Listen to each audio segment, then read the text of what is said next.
Hello.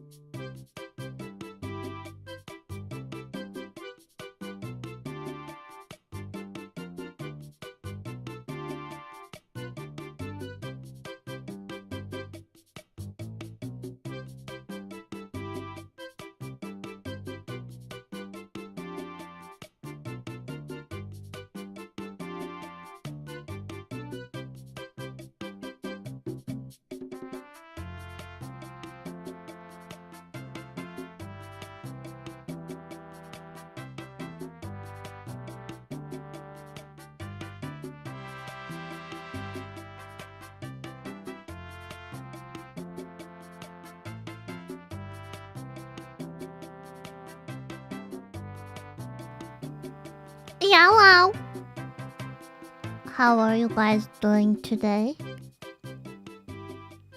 I don't know how this stream will go.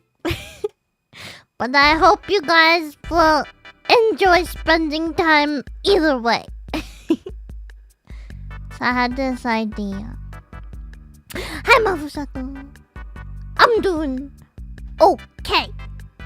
Capital letters. Okay. Someone was trying to convince me the bubbles was the best. Oh.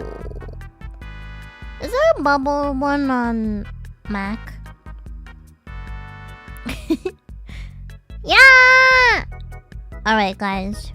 So here's the idea. If you've never seen this before, I don't know how many of you guys actually do front-end development. But this is like the main thing I'm good at. So I might as well talk about it. Now this website is very interesting because it's a collection of things you may be tempted to do in HTML, but you should not. You should not do these. These are bad. Okay? And if you learn these things, and if you look at PRs, you can find these patterns, and you can stop them before they are a problem. I put my codes in the action replay. Does that count? Sure. That's cheating! Are we tailwind enjoyers? I am a conditional tailwind enjoyer. I do not mind. I would not reach for it myself. If it was just a project I was working on, I wouldn't. Also, can you guys hear me okay?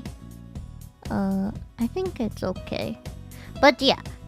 If I'm on a project with other people, I enjoy Tailwind. Because you know that I don't enjoy... Hi, Mousucker! Thank you for the sub! Thank you. Do you know what I don't enjoy? You know what I enjoy less than Tailwind? People coming up with their own CSS class names. I enjoy that less than Tailwind. So I'm okay with Tailwind. Okay.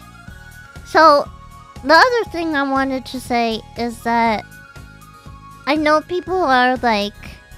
More and more you see people, I don't know, on stupid places like LinkedIn or something. What is Tailwind? Oh, okay. So Tailwind's just like a package you can install. So there's like always kind of ways to handle CSS differently now. Some people use like preprocessors which let you use like more modern CSS rules before they are officially supported. But Tailwind is just another like utility library. Just another way to manage your CSS in a project. It comes with like a bunch of plain... Here, I'll show you. It comes with a bunch of I don't know what the site is. Okay, tailwindcss.com. Comes with a bunch of classes that they have already written. Oh, you probably can't see. See? So instead of writing... Subscriber get! Oh! Hi, Prodigy! Thank you for the sub! Yeah, so... Instead of writing display flex, you know, all the stuff, you just add this class. So it gets very repetitive, but the idea is that you make components and then you just use the components. So only the component definition has this like a lot of classes, but then you never have to worry about it if you don't need to change the styles. So it's fine. It can help if like, yeah, if you're a back-end dev or if you don't really like focus on front-end, you know, you might not know that to vertically center a flex child, you have to do the align item center, justify content center, like all this stuff is just kind of, you know, flex item center. Oh, thank you for the bits! Wow! Yeah, so that's what Tailwind is. It's just another way to manage CSS. I would rather just do CSS, but I get why you wouldn't. Like, it's fine. Everyone's allowed to have a preference. Tailwind is a Pokemon move that gives your team a speed boost. Oh yeah, sorry. That's what I meant. Thank you for the small lessons. Of course! I love Tailwind. It's ugly, but it makes life nicer, and sometimes that's okay. Yeah. I would prefer not to have to install anything. Like, if I just, you know, in a personal project, I would just like to install nothing. No NPM. I'm tired. It's easy mode for backend people who are pretending to be front-end. Okay, so here's the thing. Maybe it'll help. If you're not super familiar with front-end, it can be easy to make very inaccessible interfaces. And that's like most of why these are problematic. Most of these things are because they're inaccessible. So accessibility is very important. And I wanted to touch on that too. You know, stupid places like LinkedIn, whatever. Everyone's got their hot take about AI taking over their jobs. Hi, Don! Hi, Sniss! Welcome! 442 and Sir Melon. Welcome. Oh, thank you. One sec.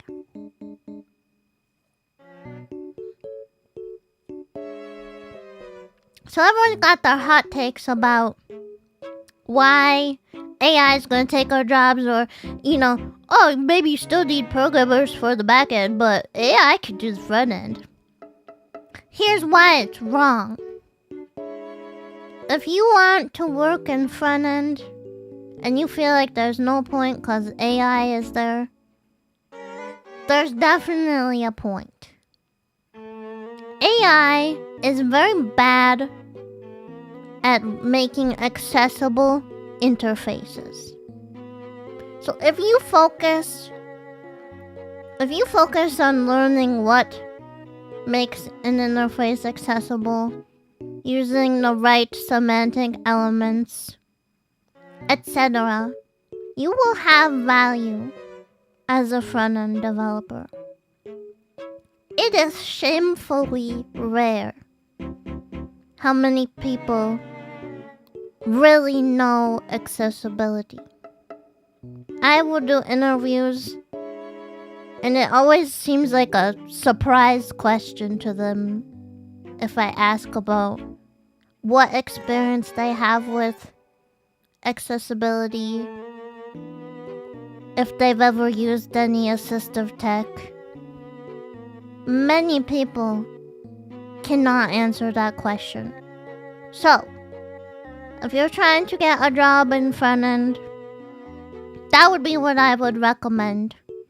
Focus on accessibility. Become an expert at it. Use assistive technology. Use use stuff like VoiceOver, NVDA on Windows.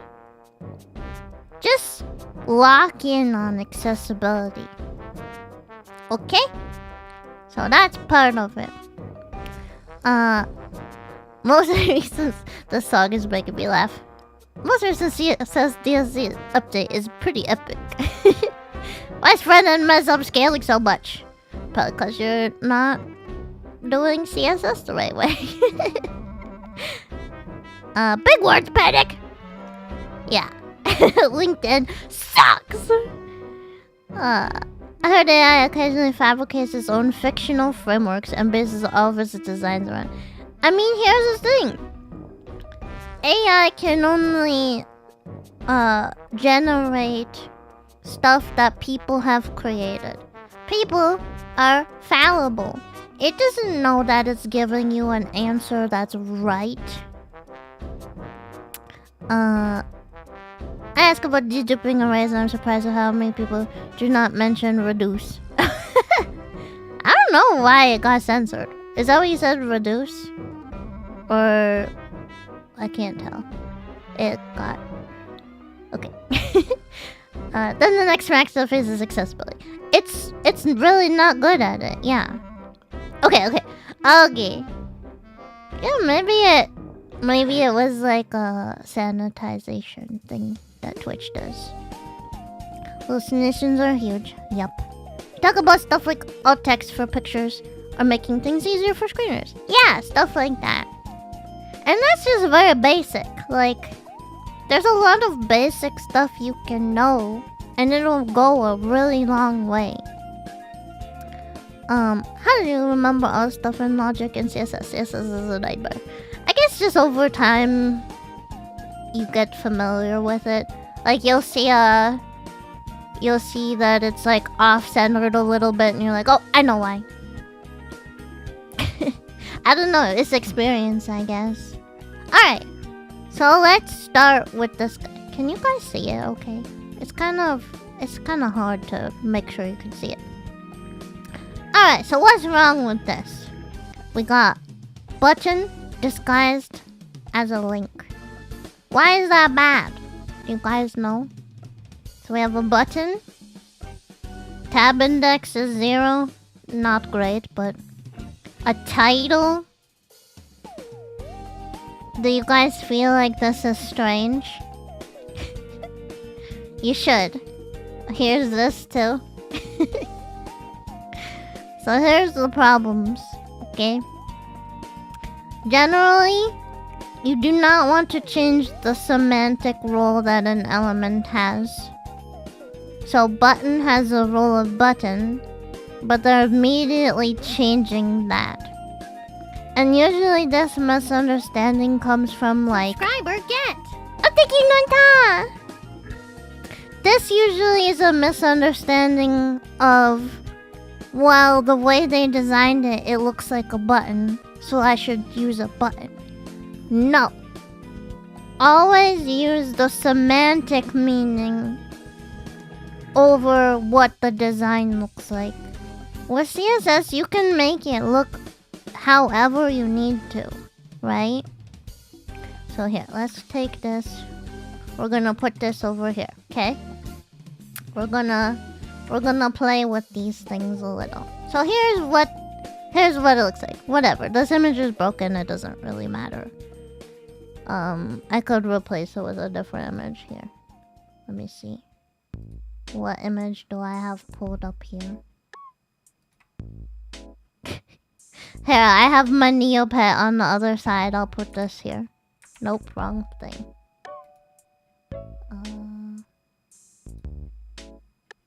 Let me get an image, okay? Just give me a sec. Alright, here we go. Here's an image. Okay, beautiful Neopet image. Look at this photograph. It's HTML makes me laugh. Beautiful. Alright, so here. we have this changing the semantics, right? If you wanted this just to be a linked image, actually, you don't even have to do anything else. But if it was like, oh, it needs to look like a button, you can change this and style it to look like a button, right? So you can say, background color, gray, whatever. Border, won't put solid, whatever. So, there's no excuse for it not being the right semantic element. Is that an 8-bit keyboard? No, it's just like it's a Razer keyboard, I think. Yeah, it's a Razer keyboard. But yeah, so it's whatever. This doesn't matter. So use the right element. Here's another thing, okay? It doesn't have any place that it's linking to. It's missing the... So they had it like this, button, roll link, and then it wasn't linking anywhere, right? Hiya, Sharpie! So we would not do that. So take the role off. Do not change the roles of semantic elements. Title is not an attribute you really put on links. You might put a title on like an abbreviation element if you don't know. Caster spells electric rock wizard. Yes! So you might use it on like an abbreviation element. I'm gonna say title. And then I don't know, HTML. So like that. Oops. And then you'd say what it stands for: hypertext markup language. So then when you hover over it, gives you like a tooltip. I don't think you guys will be able to see it on the stream, but it does give you a tooltip. So you'd use title like that. You would not use it like this. The accessible name of a linked image would be whatever the accessible name of the image is, which is set by this alt attribute.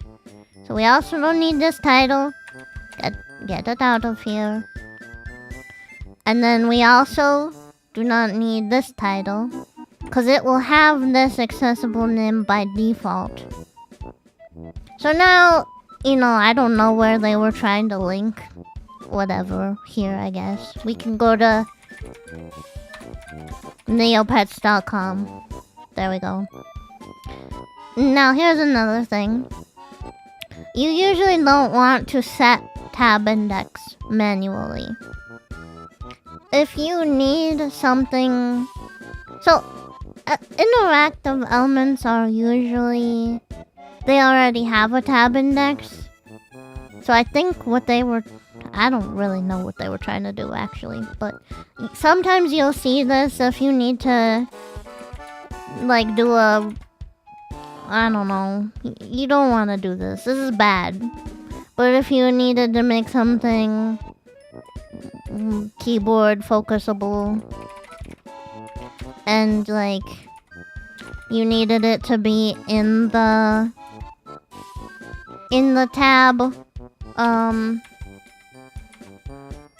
You need it to be tabbable, whatever. So you might set it then. If you need to remove something from the tab index, you would set it to -1. But this is just not, it makes no sense to include it there, right, for this. So this is like the minimum. You really didn't need all that extra stuff. Works great like this. One thing you might want to do if you're doing this, cause you can see the bounding area is like small looking. I don't know, you can say a display block and that'll turn it into that. Or you can say like a inline block. That'll turn it into like the whole kind of block of the image. Makes sense? Actually got to sneak into the elections. Hi Haku! Notice the shadow behind me. Yeah, I cast a shadow. Wow, how did you know so much about HTML? It's my job. HTML sins. Yes! Yeah. We read that part. I never been that interested in web design, but seems good to have an understanding. Yeah. HTML is kind of cool. It is. It was like the original thing that made the internet like available to everybody, you know? The internet was like a government communication thingy. The only thing that made it like accessible to everybody is that you could present it in a format that was more friendly, you know? Ah! I can't see, hold on. Haku, thank you so much for the $25. You are the ultimate gamer. Thank you so much for the children. Yeah, if you guys forget, we have a charity campaign that we have going on for every stream. It's for the children. Googling what abbreviation element is, I just write clean up or handle tech debt for React. That's my whole job, cause JavaScript, TypeScript. Yeah. It's good to know that these things exist, cause if you're on a screen reader, for example, and you have that, you know, you have this abbreviation, HTML.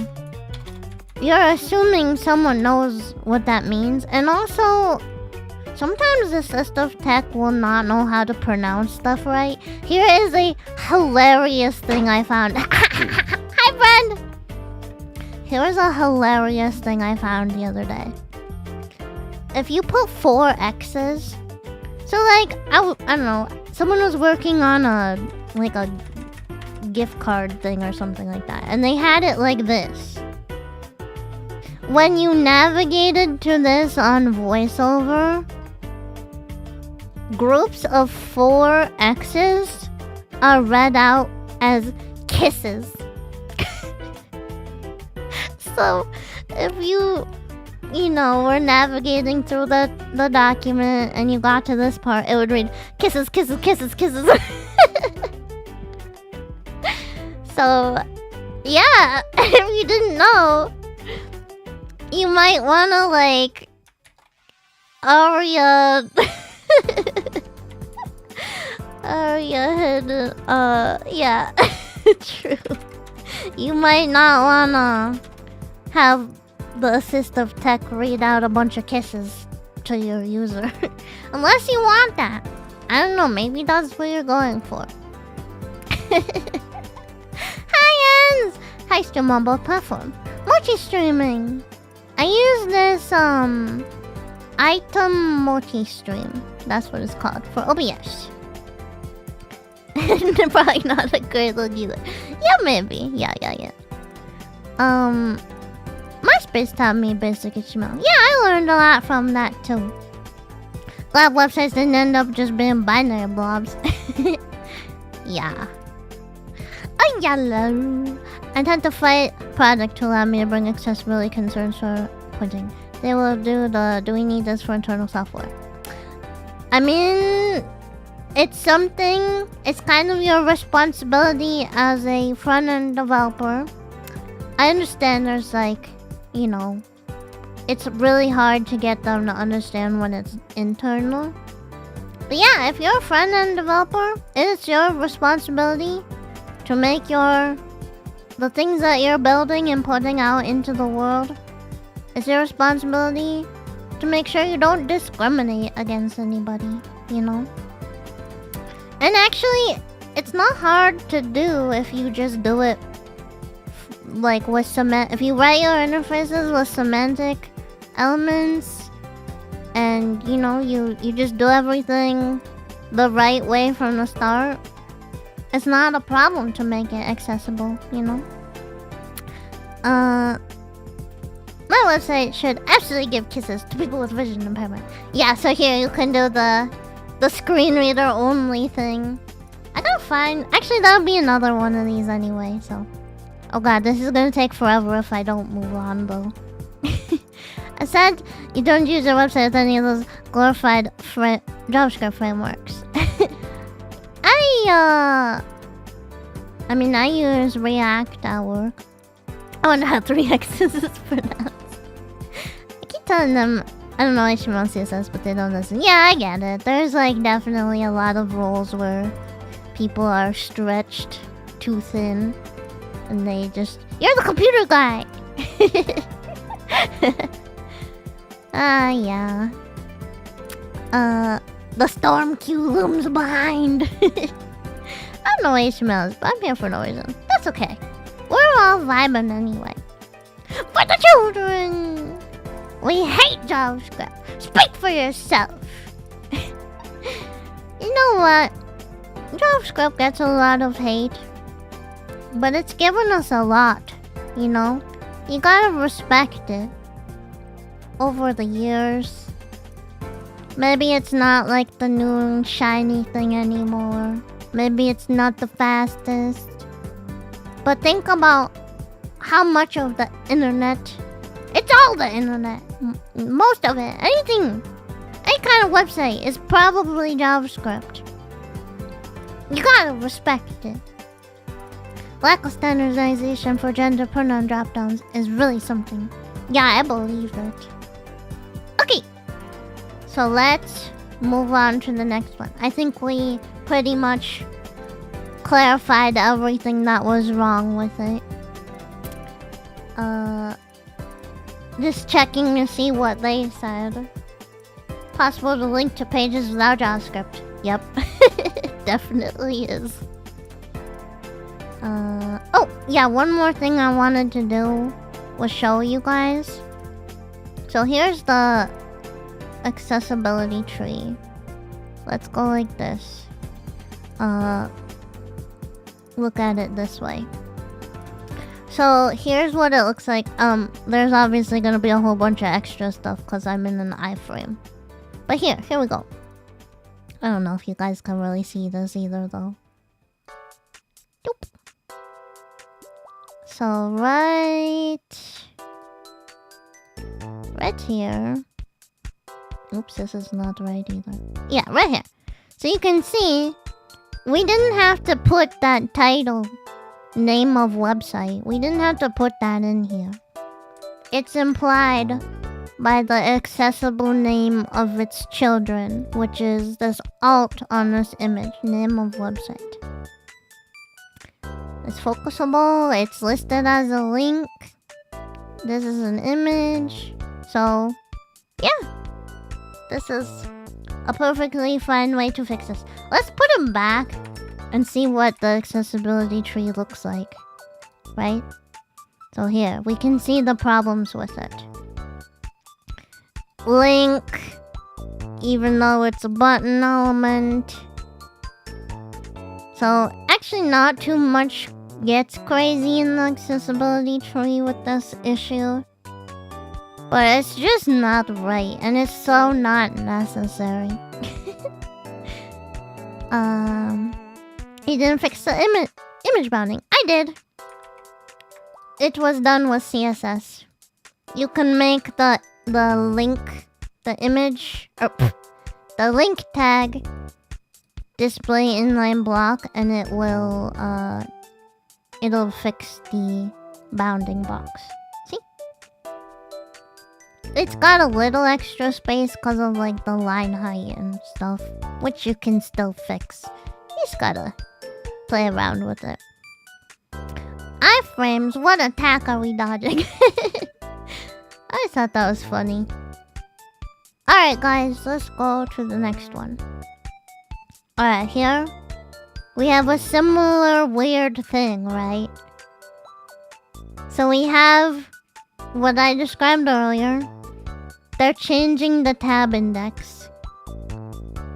However, divs don't have a tab index in the first place.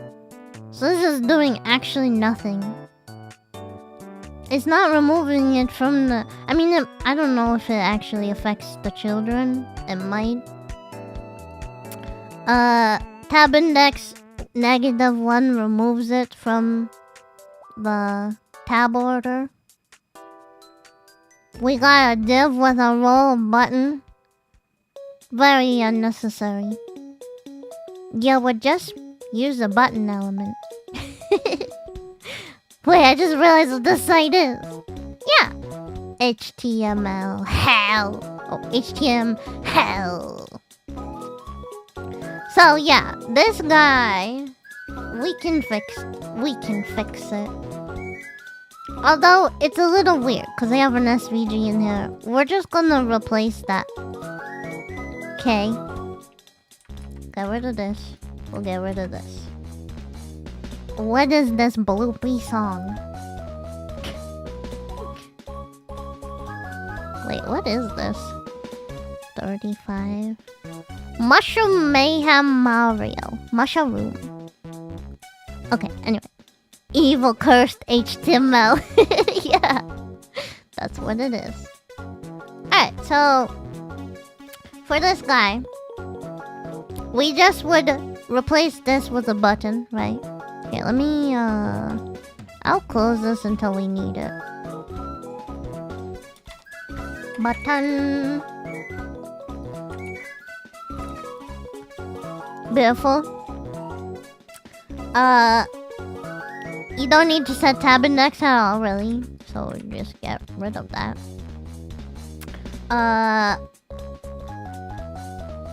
The click on the div wouldn't have done anything. Also, here's an important thing too. So, if you leave it this way, people sometimes will use... here, I'll put it down here. Hello. People will sometimes use enter, oops, right?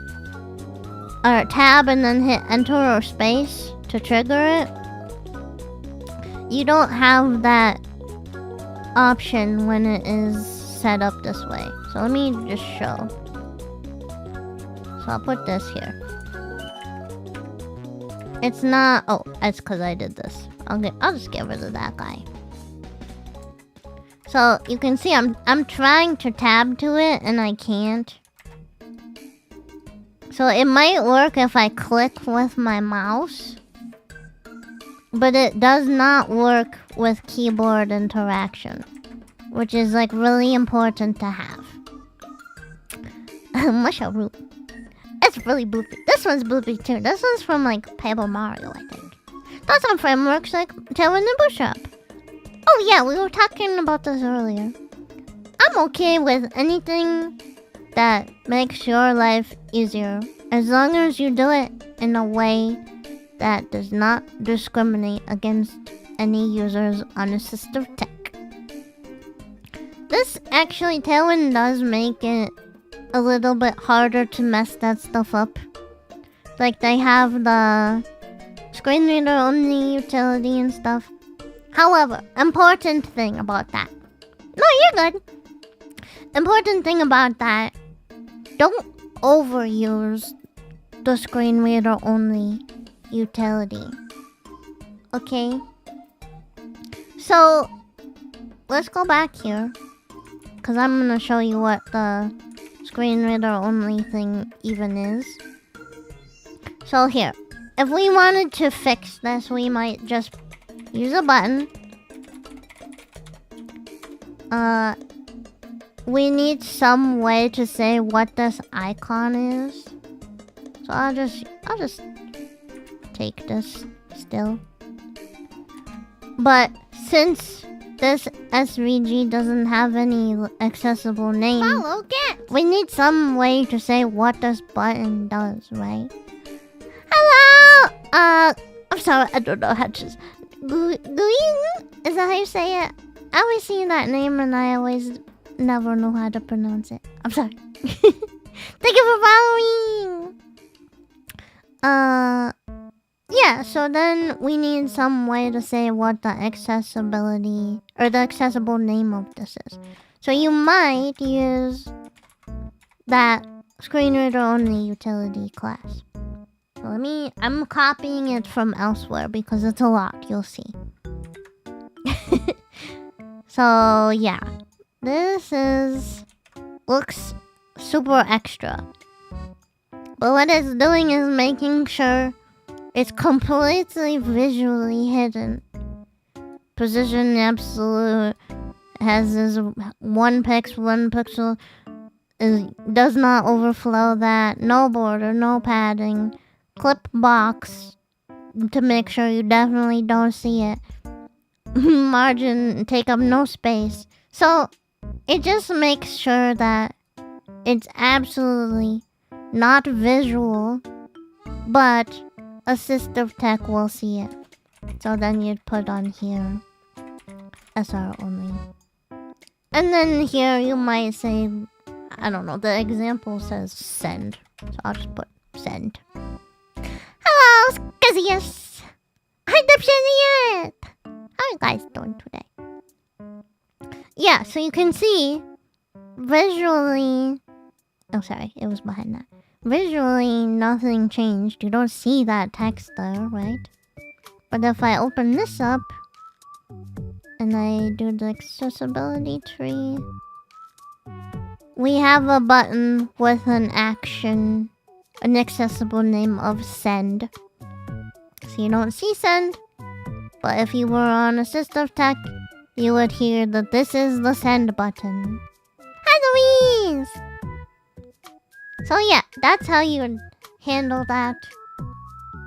Important to remember, this div row button is not the same as an actual button. You would have to manually handle all your keyboard interactions. It's very difficult to get right. There's no reason. Just use the button. Okay? Alright. We can go to the next one. More fun! With images and buttons. So, there's a problem with this in that image is not an interactive element, right? There's no on click for an image. So, we'll take that guy. Take this guy. We'll put him over here. So here's what we get. Yes, the image is broken. I can just use that other image again. Boop. And boop. Alright, so if I wanted to test this, we'll say, what did they say?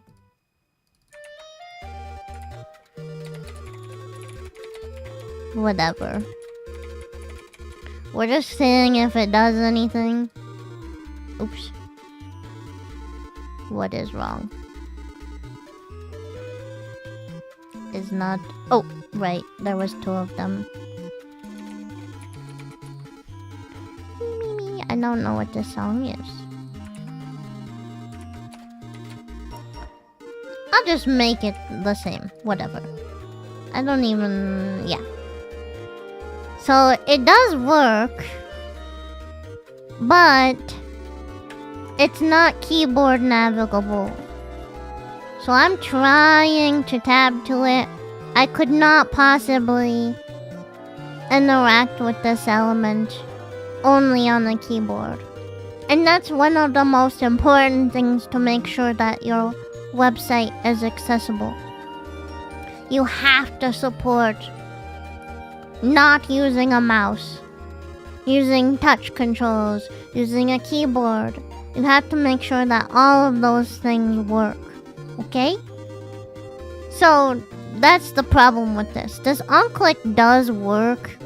You still can connect events to it, but it's really not how you should handle this using tilt controls. Support it all. So how can we fix it? We can say button instead. Same way that we did before. We can even have this on click here. You know, we can still do that. And we can say, we can have this image too. And we just need to remove this. And we need to make sure the image has an accessible name. So we would maybe say, edit 123. So you couldn't do something like that. Here's another thing I didn't touch on. I always like to put the type on the button, because what can happen is that if you don't specify a type, it will have to assume what the type is. If you're in a form and you don't set the type to button, it will use that button as a submit button. So that can really get you sometimes. It'll start submitting your form with default actions, and it might put sensitive stuff in the URL even. So just always, it's a good practice. Just always put a type on your buttons. I know type button looks silly. Hi Frank, how's it going? We learning. So yeah, here's how you'd fix it. I don't think we need both, but it's whatever. Same principle for both of them. Here's the difference. I can tab to this. I can hit enter. See? So it has keyboard controls built in. It's very important. Can teach us HTML? Yeah, that's what I'm doing. Hello, here from me too, cause I love your voice content and humor. Thank you, Sammy! I'm glad. This is fun. Oh yeah, so here's also the other part. Here's how the difference looks, okay? This, it just looks like an image. A person on assistive tech would not even know this is interactive. They would never be able to edit if this was the way your edit button was set up. So now, it's behind me, isn't it? Oops. Here, maybe it'd be better over here. Okay, kind of hard to see still, but so yeah, if you were on assistive tech, if you didn't have a mouse, you would not ever know that this was the edit button. But now we see button edit 123. It's focusable, and there's an image inside. This just looks like a butt. Is that what I said? I said what I said. Oh yeah, but let's check and see what they suggest. Purpose of image is to display images, not execute JavaScript. Exactly. Click on image only triggers on click. You would not have the keyboard support. There's no text alternative for the image. Yep. So there you go. They use... Okay, I see. So they have either you would use the screen reader only thing or an alt. The thing is, I would just use an alt. Let me think about it actually. The point being that you always have to put an alt on here, on an image. But it can sometimes be empty if it doesn't provide any useful information. So assuming this image doesn't have anything to do with editing at all, which I don't know why that would be, you could say class SR only, and then, you know, edit 123. And then that would also work. And it would give you the chance if you needed separate description of the image. Like if you said, a smiley light fairy. Whatever. Then you can separate the call to action and the image description. However, you might not want to do that because you can see here it makes your call to action really long potentially, right? So like if this is like smiley light fairy in the sky holding a ball of light, yeah, sure, whatever, then the whole button call to action will be all that stuff, right? So honestly, I would not use this SR only. I would just make the image or just have it an empty alt, you know. So that's how that works. As a pro programmer, you're doing good. Thank you! Thank you for your support. It's Cloud from YouTube Shorts. That's me. I remember Last of Love Comics use alt text for additional jokes. Why not VS Code? Oh, just cause I'm just scratching up some stuff in CodePen. VS Code I usually use anyway though. Alright. So I think we covered this guy. Let's move on. Oh, would you look at this? It's more links and buttons. What have we learned? Well, this one's a little different. So, this comes from a misunderstanding. And I see this a lot from people who are learning. So, it does show here. Link, button, but it's not semantically correct. And also, look at what happens. I'm hitting tab once, twice. So you can see it's an interactive element inside another interactive element. That's just wrong. How do we fix this? The problem comes from the misunderstanding that, well, the designers made it look like a button.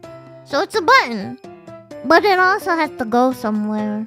So I'll just put it inside a link.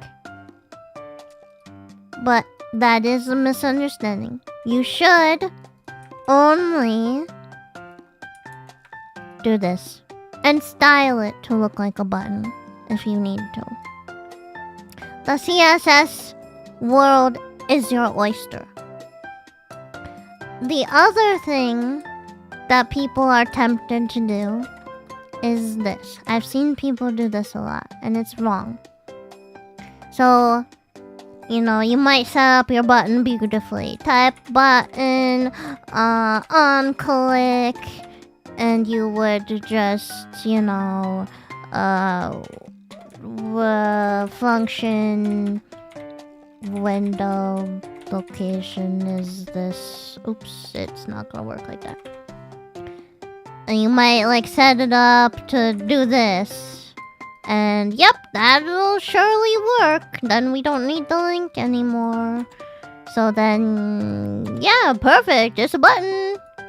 Right? You might be tempted to do that because it looks like a button. It just needs to navigate. So I'll just make it navigate.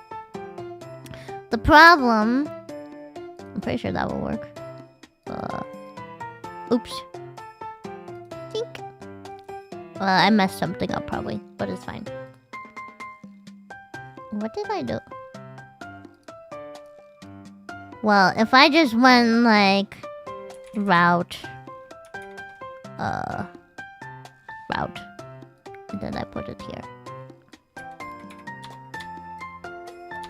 Route function location is example.com, whatever. And then boop. Well, yeah. So anyway, that does the routing, right? You're like, okay, it needs to look like a button and it needs to route somewhere. But this is still wrong because as a user with assistive tech, you have the ability to pull up a list of all the links on the page. And if you do something like this, it won't appear in that list. So you can't assume how people are gonna use their assistive technology. Some people do that. They pull up the list of links and just find the one they want to go to.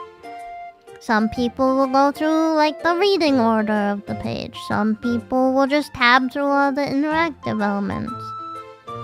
But when you do something like this, it is not apparent that when they click on this, it's gonna take them to a different place.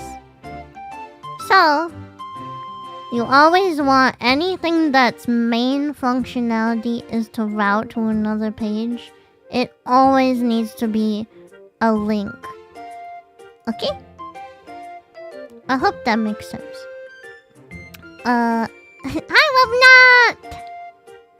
not! CSS covers all sins. I hope to be a professional developer someday. You can do it! You can. So instead of making a button act like a link, you make a link look like a button. Exactly. The first approach to anything should be the semantic meaning of the element and not the design of the element. Definitely. All times. No exception. Alright, let's see what they said actually. I want to see what they said about it. Nesting a button inside a link, you're sending two messages. This is a button and a link. If you're not sure when to use a or button, there's a video they recommend. Yep, so same thing that I said. See you learning, yeah! Exactly. Alright, next page. We've got another one of these guys. Should be quick since we've already learned, right? We do not switch semantic role, or we do not switch the role of a semantic element. This tag already has a role of link. So it sounds like this should not be a link. So this sounds like the opposite situation. This should be a button, because it's not routing. It is opening a pop-up. So it's doing a functionality on the same page. So this should just be a button. Button. Hello, Laxius Bizo. First time hearing them. I didn't learn so much. I'm glad. I wasn't sure about this. I wasn't sure about this kind of stream. So there you go. That's all you really need to do. I don't know if this is actually a thing. Aria has pop-up. Yep, it's a thing. You hardly ever have to do something like this, I think, but... So that's what I would leave it at. Let's see what they say. Is this a submit button? Oh no, you're right! You're right! See? You're learning. So... let's go back here. See what they gotta say about it. Adding role button to a link, you're telling it it's a button, but it acts like a link. Don't change native semantics unless you really have to. Exactly. Oh! They also say, this suggests that a pop-up exists, but it doesn't. So maybe, you know, maybe this wasn't even... It's just a misunderstanding all around. Oh, yep, here's another thing. This is a good point that I didn't think about. Don't do this if you need padding. Do that with CSS. So it was more obvious when it was a link, but yeah, just if you need... Don't add a bunch of non-breaking spaces. Just style it with padding. You know? Which, we don't have to do it on here, but... All the development streams are really cool and I like them. I'm glad! Just stream activities I imagine hurt your productivity. I mean, it's okay. I don't expect to be the most productive when I stream stuff like this. But I always wanted to make part of my streams like educational like this. So I am glad if it helps you guys. I want the internet to be more accessible for everybody. And that starts with us front-end developers. Okay. Very strange. Extremely strange. I do not know what they were thinking with this. Let's just... You can do this, but don't. Ever. Don't ever do this. I don't even really know what they're trying to do. I guess they're trying to like... I don't even know. So here's the first problem. If you have JavaScript turned off, and some people do, they turn off JavaScript if you can believe it. This won't do anything anymore. Because JavaScript's off. Can't execute. So, this is weird anyway. They clearly want to go to index.html. For whatever reason. So no on-click is even needed. That already happens on a link. So there you go. Done. Oh, here's another funny thing that they mentioned. With it written like this, you guys can't see it, but I right-click on it. The context menu does not have open... Oh wait, no it does. Open a new tab window. It seems like on some browsers, you would not have the context menu option to open it in a new tab. I suppose. Oh god. Yeah, so I do actually have that, but I think it's not guaranteed. Just write it like a normal link in it, and it'll always be there. And I've been educated by funny cloud gremlin. That's okay. That's what I am. Hello, Alex to Master. Just open in a new tab. If you just try to open the href as if it was an address. So to make it open in a new tab, so no, this would just navigate. This will just navigate inside of the iframe. So here, I'll click on it. See? So what you can do if you wanted to open in a new tab, target blank like that. Then it opens in a new tab. But all that stuff is just built into links. So learn your semantic elements. It's very important. What else do they say? Okay, yeah, I think we covered it on that guy. Ooh! Ooh, this is fun. Alright. So for this guy, we've got a table. We've got a table row, and it has an ID. Table, cell, and it has a same ID. We've got another table row, 3 table cells.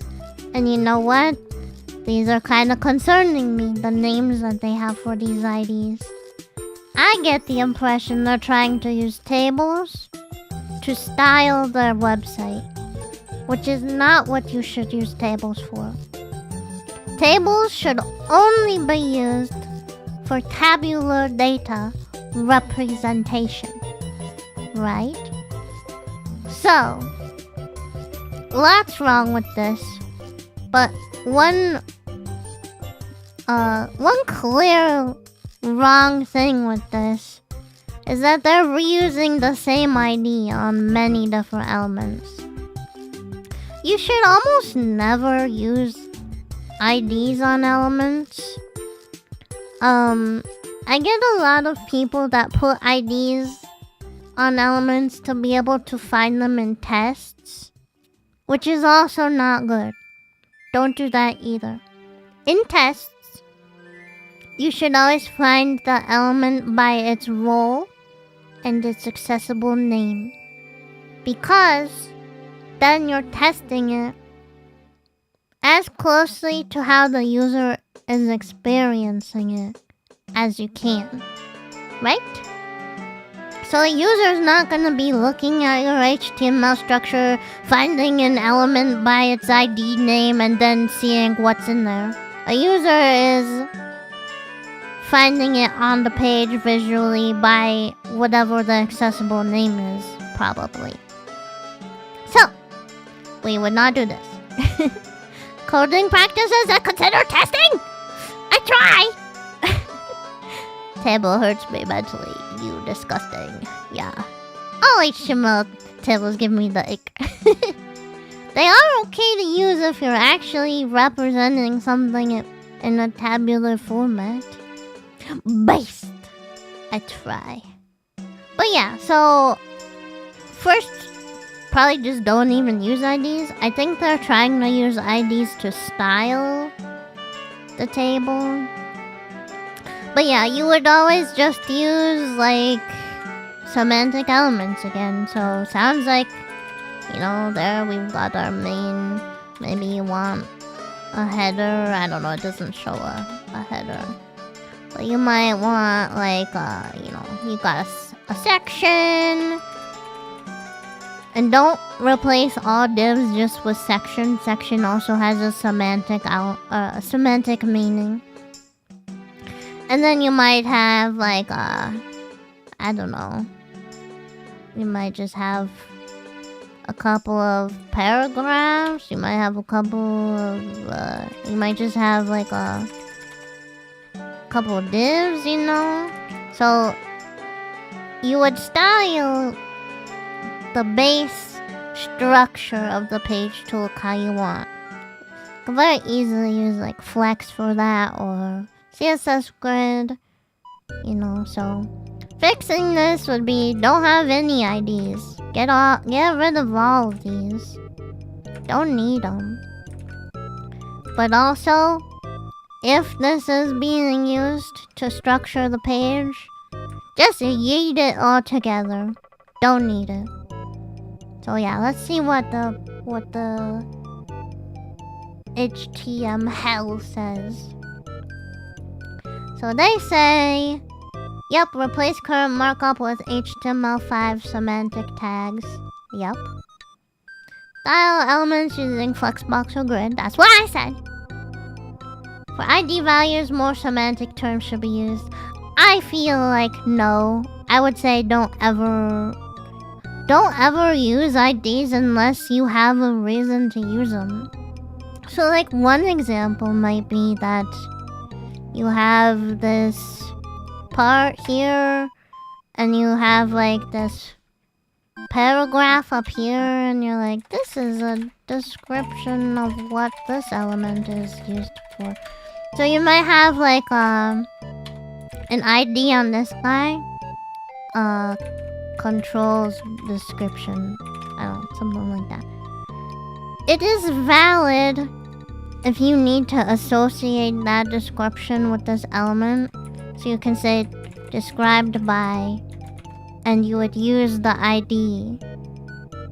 So that is a valid use of IDs. I don't remember if you need the... I don't remember. It's fine. Yeah, I'll go look. Where is this? Right here. So describe by, you don't need that. Get rid of it. But yeah, so you have an ID because it's used by ARIA attributes, you know? So like that's valid. But unless you have something like that, don't put an ID on it. It just tempts people to use it in the wrong way. In tests, in general. Yeah. So I think that covers that guy. Let's move on. Oh, we got another fun one. This is like the most common problem that I see too. Let's put this guy in here. What do we know? We know that this is not linking anywhere. It should not be a link. It is a button. And it's a login button. And if we wanted to handle this on click the same way, if this existed, yeah, that's fine. So yeah, don't use a link. If it's not routing anywhere, do not do this anchor link thing. Use the right semantic element. Q is using the secret language once again. What can I say? Let's see what they say. I think it's pretty straightforward. If the A element has an href attribute, it represents a link to another resource. Right, so like a page, if it's routing to another page, or a download even, that's a good point. It could link to like a PDF document or something. Button element with type button. Oh, yep, type button. I keep messing up my own advice. Make sure you always put the type so it doesn't accidentally act like a submit button. I would do this kind of thing, but I don't think people want me to talk about insurance for 3 hours. You never know. It's hard to get a job these days. Maybe people are looking to get into insurance. Browsers and devices that don't support JavaScript will not be able to access. Right. So, ooh, that's a good point. Well, what do they want the onclick to do then? I don't know what they're talking about that. If you didn't have JavaScript, you couldn't do anything with it anyway, so. But yeah, use a button if it's a button. Use the link if it's a link. Alright. We got something fun here. So I think we don't need the body because the iframe already has a body.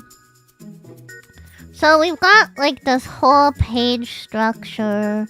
And then kinda at the end of the page we have what's trying to be a modal, I guess.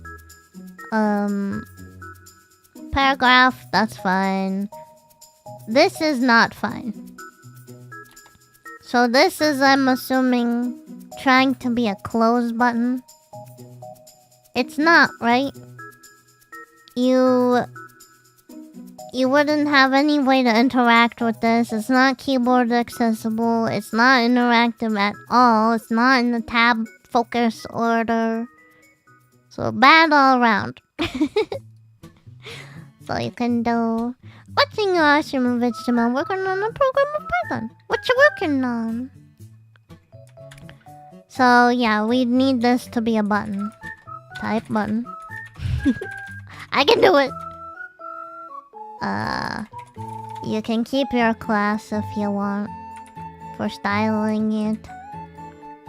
Now this is probably an element from like Font to Awesome, the icon stuff. Everybody loves Python. Snack. So get this out of here. Disgusting.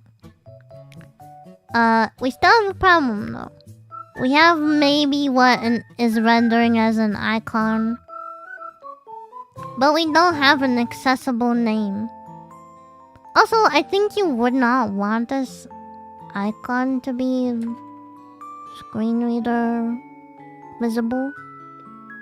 Hi, Mom! I don't know, people. Have you enjoyed this video financially about? Consider donating to the children. You're so right.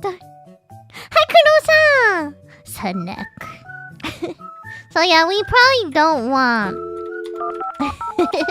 Oh, you're right. Forgot to connect to the internet again! Before I started streaming. What's wrong with me? So you probably don't want this. You probably don't want this at all. But... I'll wait until this...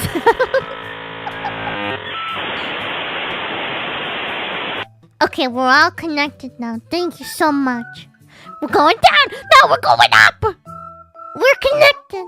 A button here. Oh, okay. Just lurking. Okay, but here. we go back to our... If it can't be the same experience for everyone, it's preferable not to have screen reader only. If you can communicate the same information for sighted and not sighted users, that's preferable. It's okay. Crashing out! No! So, if you can just have it be, just say the word close. Don't have an icon. But, you know how designers are. So sometimes you gotta just have an icon. And then in that case, you need to make sure it still has an accessible name. So here we might do, our SR only utility class. That way, it still has the call to action close. It's still keyboard navigable. Right, so this should be good for fixing this guy. Donations are seeping into the view of the code! Oh no! Well, if you guys make the code completely invisible with donations, what am I gonna do? That would just be such a shame, right? Oh man, if you couldn't see the code because there was too many donations, aw shucks. Okay, anyway. Similar problem here, right? Okay. I mean, sounds like it's a call to action and it's not interactive at all. Don't tempt me, Frodo! I do tempt you in the name of the children.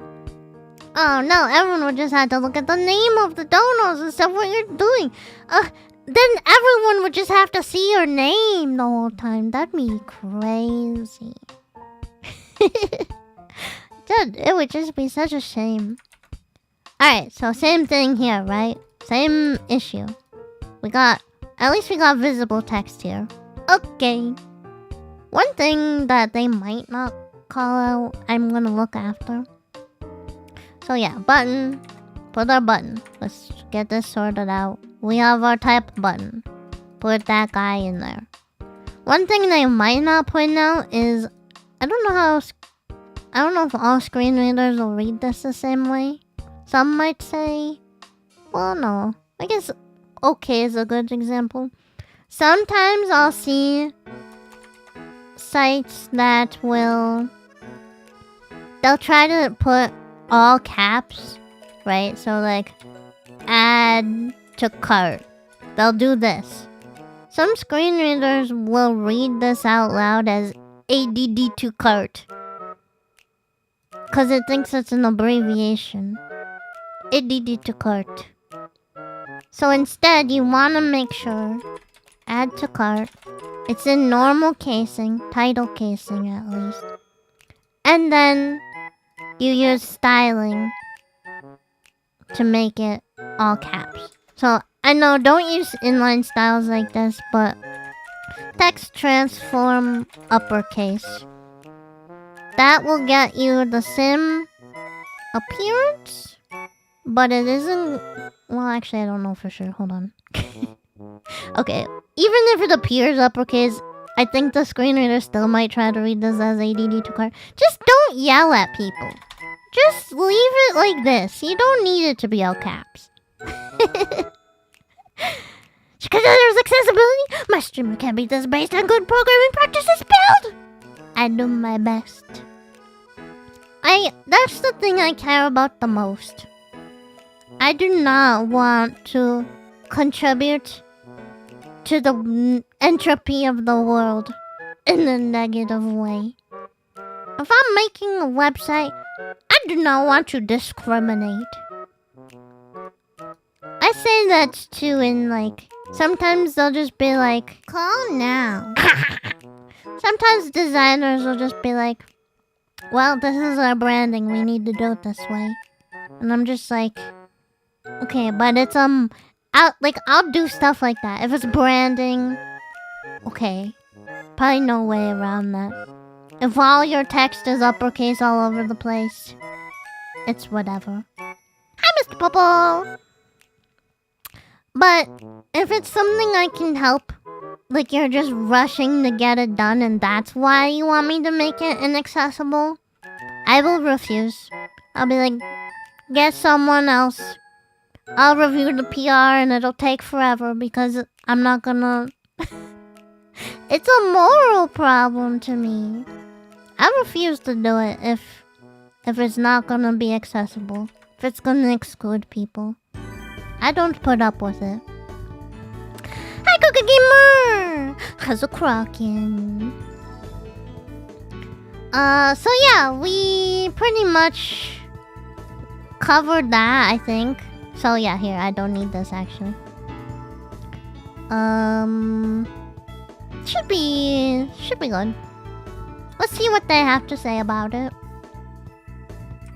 Over here. So they say Modal is not the first item on the page. Okay, that's a good point. If you don't have a way to manage focus, it will be the last thing in the tab order. And that's not okay for a cookie consent modal. Cookie consent needs to be the first thing that they interact with if you need one of those, right? Due to freelance programming, I don't really... I mean, I do like my personal projects, but I have a corporate job. So I don't really... Nothing wrong with it though. I just don't have time to also do that, and I'd rather do my personal stuff. I remember when The Last of Us Part 2 or Remastered version Part 1 introduced a whole array of accessibility features that you can easily enable in-game. It was a pretty big deal. Yeah! I am always glad to hear companies focusing on it. It's usually not just for the brownie points. If they're focusing on accessibility as a corporation, a lot of times it's because they got in legal trouble. So if you need to use that as a bargaining chip for why it should be done the right way, and people just won't relate to you on the moral part of it, you can use the legal aspect of it in your argument. So, like, do you wanna get sued? So, yeah. Okay, what else do they say? Yeah, keyboard users would have to tab through the whole entire reading order of the page to get here. So, yeah, you... Ah! Okay, one sec. Oops. I need a better way to manage this. Oh, thank you, Haku! Another 10! Oh, I knew that! I'm sorry, I didn't see that! Thank you for the 5! For the children! Hell yeah! Accessibility is epic. You're so right. Universal design stays on top. Fan puyo, and I'm thankful for the colorblind filters. Exactly! And there's all kinds of disabilities that people might be dealing with, right? Not even just disabilities, different abilities. So like, there are situational disabilities. Like maybe you're holding a baby in one arm and using the computer with one hand. Or maybe you are blind and you need to only hear all the information on the page. Or maybe like, you're just temporarily like you have maybe an eye patch. Like, there's all kinds of just situations and circumstances, and you shouldn't exclude anybody based on that. Proud of you for standing your ground. Yeah, we're very, justice! Got the game Uno Flip for Christmas, and it's colorblind accessible. That's cool. Everybody is different. Exactly. Okay, so we did that. Div isn't keyboard focusable. True. What did they do for that? Well... Oh, yeah. They're talking about the buttons. Yeah, so we fixed that. Like how cute is a spider sometimes. Only when I'm doing web development. Website can be left or right aligned for people with eye patches. Yeah, there's options that are built into the operating system or into the browser, and you should make sure that all of those options still work with your design. Hi Bob! How's it going? Content inside the div is semantically just text. Yep. Click event on the div. Yep, we fixed that. Remember, if you try to set a role on a div, it's not keyboard interactive, so just use the button. It's easier. No text alternative for the icon. We fixed that. Right here. Oh, yep. Font Awesome just advises to hide icons semantically. Yep, so we did that actually.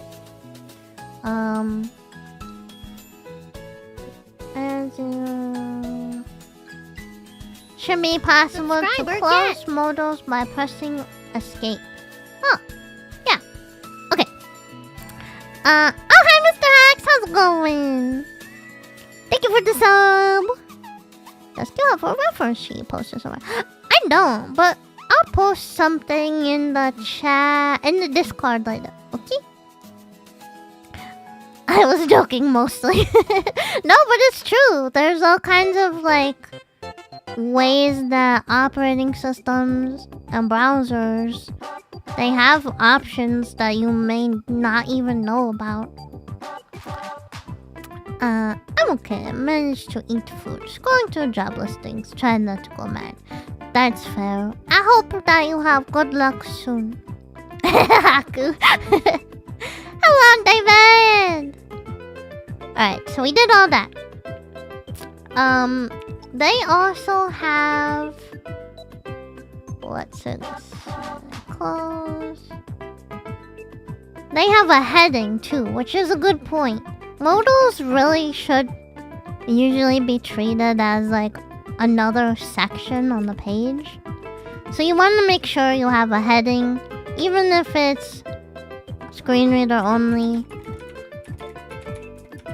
You would say here, you know, cookie notice. Something like that. Here's another thing. You never want to use headings out of order. That's very important for accessibility. And there should only ever be one H1 tag on the page, ever at a time. And it should be like the most important heading of the page that you're on. Don't put more than one H1 on the page. It's very important, okay? And don't use them out of order. So, thinking of this as just like a top level section of the page. Ah! Hi, look, Jam! Does someone want to learn Python together? You know, if you want, you can join the Discord. We have a programming channel in there. And yeah, maybe people want to learn Python together. We're always willing to help if we know the answers to anything in there. So, this is good.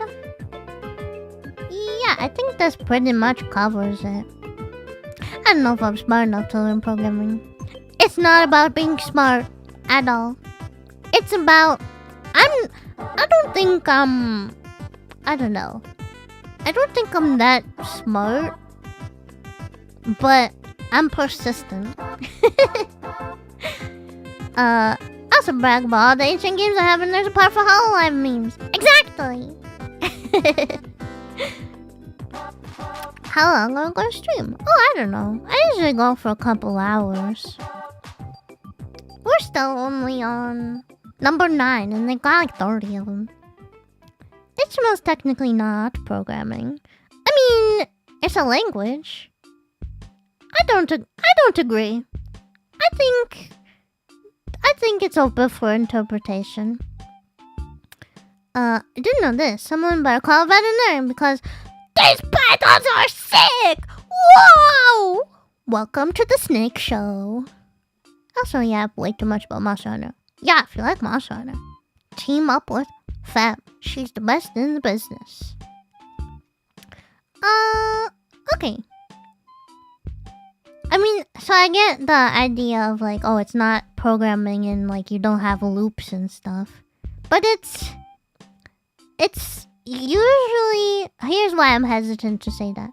A lot of people like to say HTML's not programming just as a way to, like, exclude people. Like, they're not a real developer, you just do HTML. Like, people use it to gatekeep. And I don't want to do that. If you're doing HTML, hell yeah, you're a programmer in my book. You out here doing the most. Oh no, it's okay, I get it. I understand that you're not trying to do that. It's just that I see that a lot. So, I tried to balance it out. I'll be on the other side. There are programming features in HTML5. Oh yeah, like, I don't know if I can think of anything off the top of my head. There's a lot more interactivity with HTML5 elements. Hey Famu! She's Kid's idol sister, and they have things in common! It's true. She's my sister. I could never stream with my bro. Really? Latex programming language. You know what? That's fine. But don't die. In Minecraft. Ah! Thank you, Dizzo! For the $20 for the kids! You guys, look, we've gotten to 340 already. Hell yeah. I'm so used to calling Kill by her streaming name, I just call her that. Well, yeah, I call you fam too. But I've always called you fam. What do you think I should do for my beginner project? Maybe you can make a website, right? It's a very good intro to the world of programming. Real programmers ought to be able to settle a diff. Yeah! For the kids, hang us up. Don't worry, you're not too late. We're still vibing. Alright, let's move on to the next one, guys. Alright, we got to number 9. Q. We got to Q. And yep. Alright. Whoa. This is fun. Oh, this is what I was saying earlier. You don't want to just replace all your divs with sections. You might be tempted to be like, oh, I gotta use semantic elements. Alright. Everything's a section because that's a semantic element. Don't make that mistake. Like development, coding, scripting, all working on the same thing with very difficulties pending the goals of the site program or script. Yep, they're all just different ways to handle different things. Nothing's right or wrong. Oh, and Python. What's a good one? One time I did like I made hangman on the command line. Maybe something like that. You can do tic-tac-toe on the command line. Any kind of like fun little command line game. I think that'd be a good first project. Alright, so here's the problem. Okay? Oops. I almost clicked the wrong thing. Alright, here's the problem. We've got an article and an article. Wait, no, wrong thing. Right here. It's so nested. Alright. So we have here generic article, generic. So, like, this is not semantically adding anything. It just becomes a generic element if it's not nested the right way. Yeah, but oh, it's great. I need a project for my course. Yeah. If you want to look up like tic-tac-toe command line Python, I'm sure there's like tutorials. How often do you do programming streams? You know, I should do them more often. Typically I've been doing them probably like once a month. I only stream on Sundays right now. Because I didn't want to make a commitment that I couldn't keep. But Maybe I can set up smaller streams during the week or something. Yeah. Seem to be doing a lot better with just Sundays. Yeah. If I try to bite off more than I can chew, I just don't stick with it. It becomes too much. The best song. Making a command line game with playing cards could be cool too. Yeah, ooh. Yeah. Forest of mushrooms!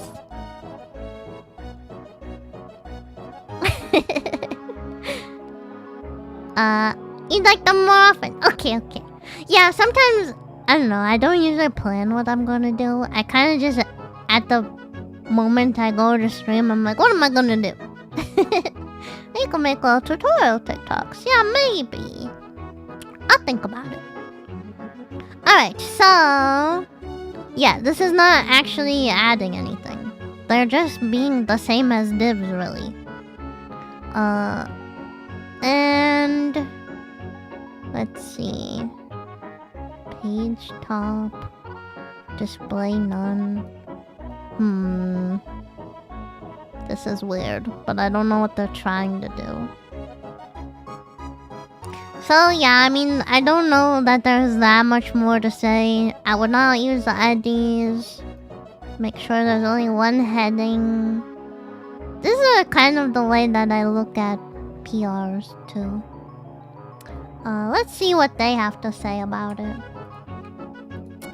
So they say, sectioning content potentially has a heading and is only appropriate if the element's contents would be listed in the document's outline. That's a good point. Jeez. It's okay to nest sectioning content, but only if the contents of the elements are related to the contents of the outer element. Section elements are used for styling purposes only. Oh, that's true. Yeah, don't do this if you only need it for styling. You know, if you really need to nest a bunch of divs, it's whatever. But section has like a semantic meaning. So you got this article, you have a section of an article. You know, stuff like that. Probably here doesn't make sense either. Screen readers may announce the role of a labeled section. Not always, but since it can be supported, you should support it. Oh, this is true too. All this stuff's in the header. When really the header should be used for like having a nav and like you know, it should just have all the common parts of the site. Yeah, if it's a direct ancestor of main, then it's interpreted as like the header for the whole website. And then if it's a child further down that's a header, then it's not considered the main heading of the site. I think it's just generic. So we have main, generic, section header. Yeah, you can see right here, section header. So if this was moved out to be a direct descendant of main, the rule changes. Doop. Well, I guess the rule is the same, but it's the way that the screen readers see it is different. Okay, they suggest for this too. I guess it's a carousel. I didn't interpret it that way, but slider. They assume a lot of stuff sometimes. Okay, so they have this. Let me just put everything back. Oops, how it was. Oops, right here. Okay. So they have these kind of just changed to a div like I did. Doop, doop. Then they have the header only containing this part. Then they have content, row content. Oh, even the article they don't want to keep the semantic part for. Content inner. So they have a section here. So there. Then a heading for the section. So, whatever. Heading. New products, that's what they use. Oops. Random question, how would you make text sparkly in the project? Good on that. Sparkly text, you either make an image or you have to do some fancy programming stuff. Yeah. You know, GIFs are surprisingly heavier to load than you would think, because it's just a bunch of images as frames. So you gotta consider the performance also. Instead of a GIF with 12 different frames, you might just do something with JavaScript. Yeah, because then it's like you're getting 12 image. I don't know if downloads is the right word. I don't think downloads is the right word. But you're basically downloading the size of 12 images if you're downloading a GIF with 12 frames. Yeah, so they have this heading for the section. They have an unordered list for this, which makes sense. Then you get the announcement of how many items are in the list. So yeah, that's good. Oh, they also did this. So you have this heading here, slider, heading, and you put on the section aria labeled by slider heading. Then you got some association between this heading and the region. So it's labeled by this heading. I don't know if I would go that far. I think I would just let the heading speak for itself, but they do that in this. Yeah, until HTML adds official support for glitter. Yeah. Okay, I think that's good for this one. So now we have this. This makes me laugh a lot, actually. It's similar to the kisses. Kisses. This is not aria hidden. So the screen reader will try to read it however it needs to. So here, let's look up this symbol. If you look up the Unicode name for this symbol, like a lot of people look at this and they're like, oh, it's the hamburger menu icon. However, the actual name for this is trigram for heaven.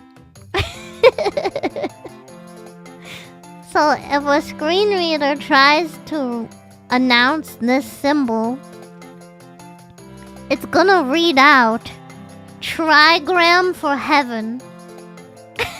Yeah. Very dramatic. And you know what? Maybe that's what you want. Maybe your menu is a trigram for heaven. Or maybe that's just what you call hamburgers. Go to McDonald's and be like, hello, yes, I would like a trigram for heaven, please. Don't do that.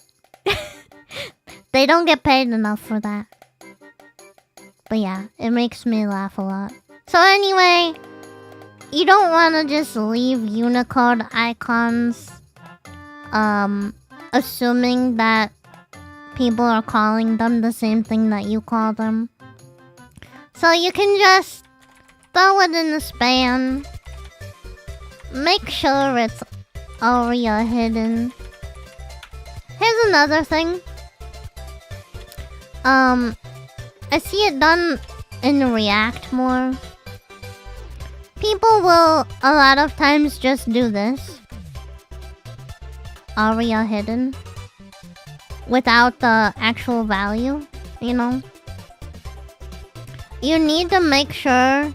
Because in React, if you just provide the attribute, it's implicitly like true or false. But true does not equal string true. So here. We go over here. We say... You can't see it behind there. One sec. I don't know. Up here. Down here. Alright, I don't know. I don't think you can see it. There's no top docking. If you type true equals true, it doesn't. If you do true, triple equals true, no. So you need to do string true as the value. Oops, wrong way. As the value for aria hidden attribute. So, let me check, cause I'm not sure. I'm pretty sure you will see a difference in the accessibility tree. Oops. Where is it? Oops. Ah. So if I... Oh jeez, where is it? Oh, here. Ignored the menu. So it's aria hidden. If I just do this, I think you would be able to find it. It's either that, yeah, see? Just this. React would make it like this. Like it would use like the true boolean. So if you have like a variable that you need to make sure, I know this isn't gonna work because I'm not in React land. But if you needed to make sure that like, if you needed to sometimes aria hide it, you could be like, I don't know, just pretend like if you were logged in, it needed to be aria hidden. So is logged in, you would have to do a 2 string to make sure that this gets picked up the right way. Otherwise, it'll just try to do this, and then it's not actually aria hidden. So it needs to be string true. True. Otherwise, it doesn't work. Try burger. That makes me laugh a lot. 10 drinks over! How good coding times! Thank you! I'll go to supper. What are you making? I want to know. If you didn't leave already. But yeah, here, then you would probably have a button. You make sure your type is button. See, I didn't forget. You know, do all your on-click stuff. Yeah. There you go. That should cover it. Let me see what they have to say. I just really like the trigram for heaven. Spaghetti with hamburger! Yummy! Bachelor chow. Enjoy your bachelor chow. Hi, cashier! How's it going? For the children's! Yeah, they say, it says trigram for heaven, because that's what the name is of the Unicode character. Purpose of the icons, decorative, right? You don't want it to actually be read out, so hide it. It was a span, we changed it to a button. Now we can keyboard access it. Oh, this is interesting too. You can use aria expanded. So expanded is false. This is the same thing. It needs to be a string, not a boolean. So, yep. And then you would just dynamically update this once they click it. It would say true. So that you can know that it is something that expands stuff. You can see here, expanded false. So yeah, good one.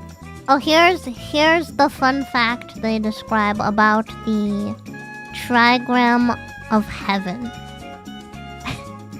The Bagua or Pakua are 8 symbols in Taoist cosmology to represent the fundamental principles of reality, seen as a range of 8 interrelated concepts. Each consists of 3 lines, each line either broken or unbroken, respectively representing yin or yang.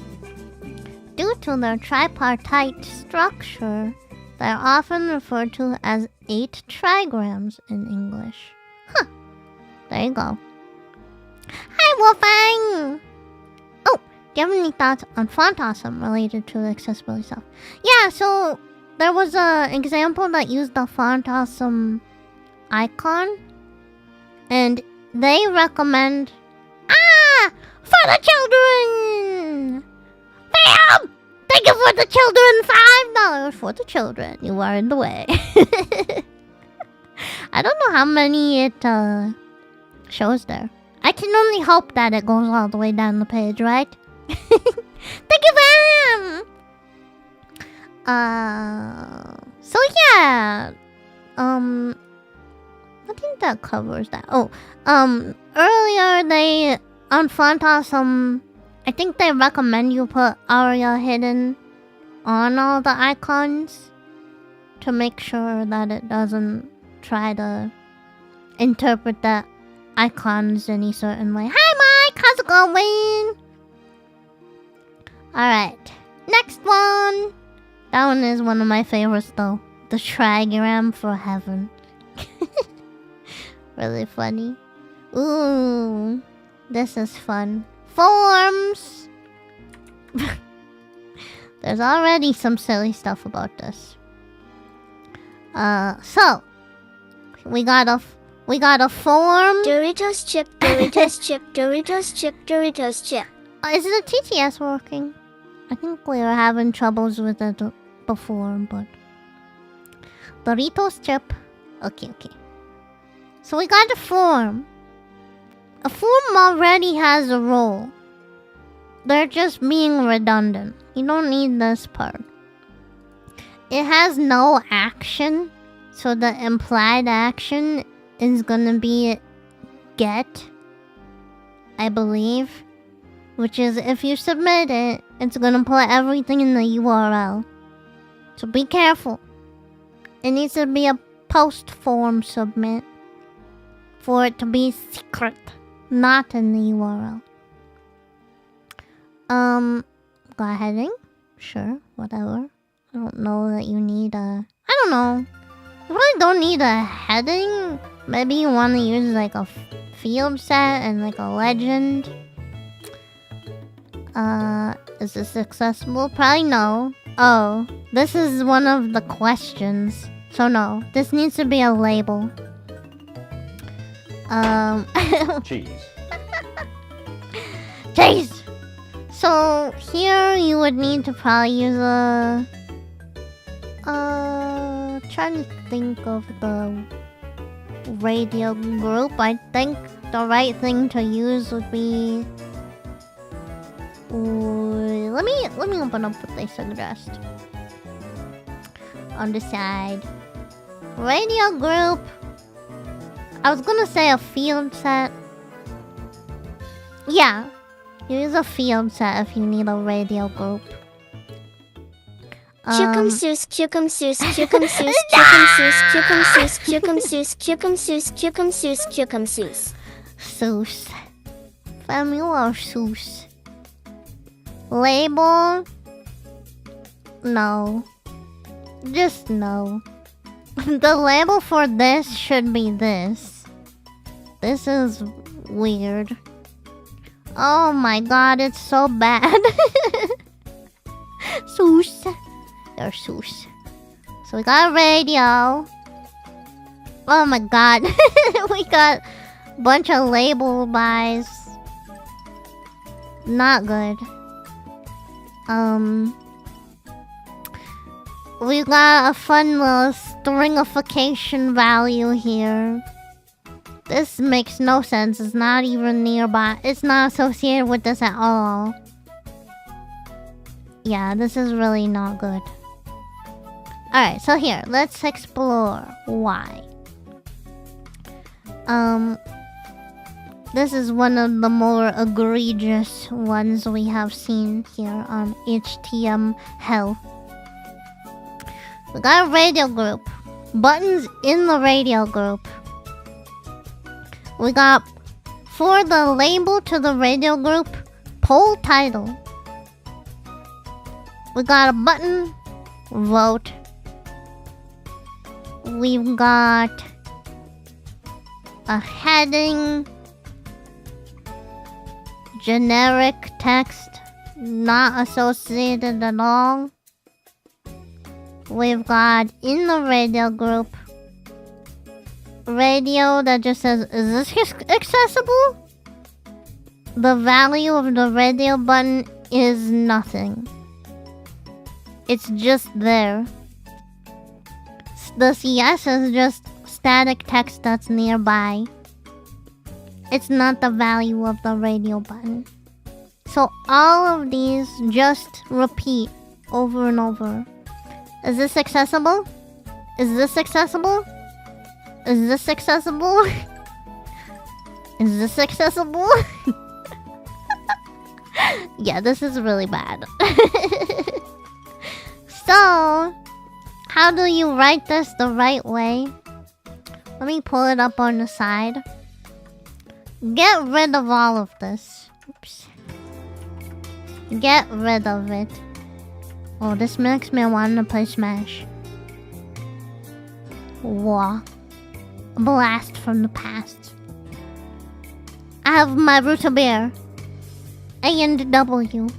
Diet root beer. Oh wait, it's not diet anymore. Why did they stop calling stuff diet? Why is it 0 now?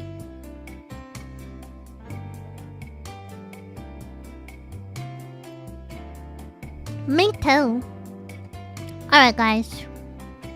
Here's how you could make this better. Form.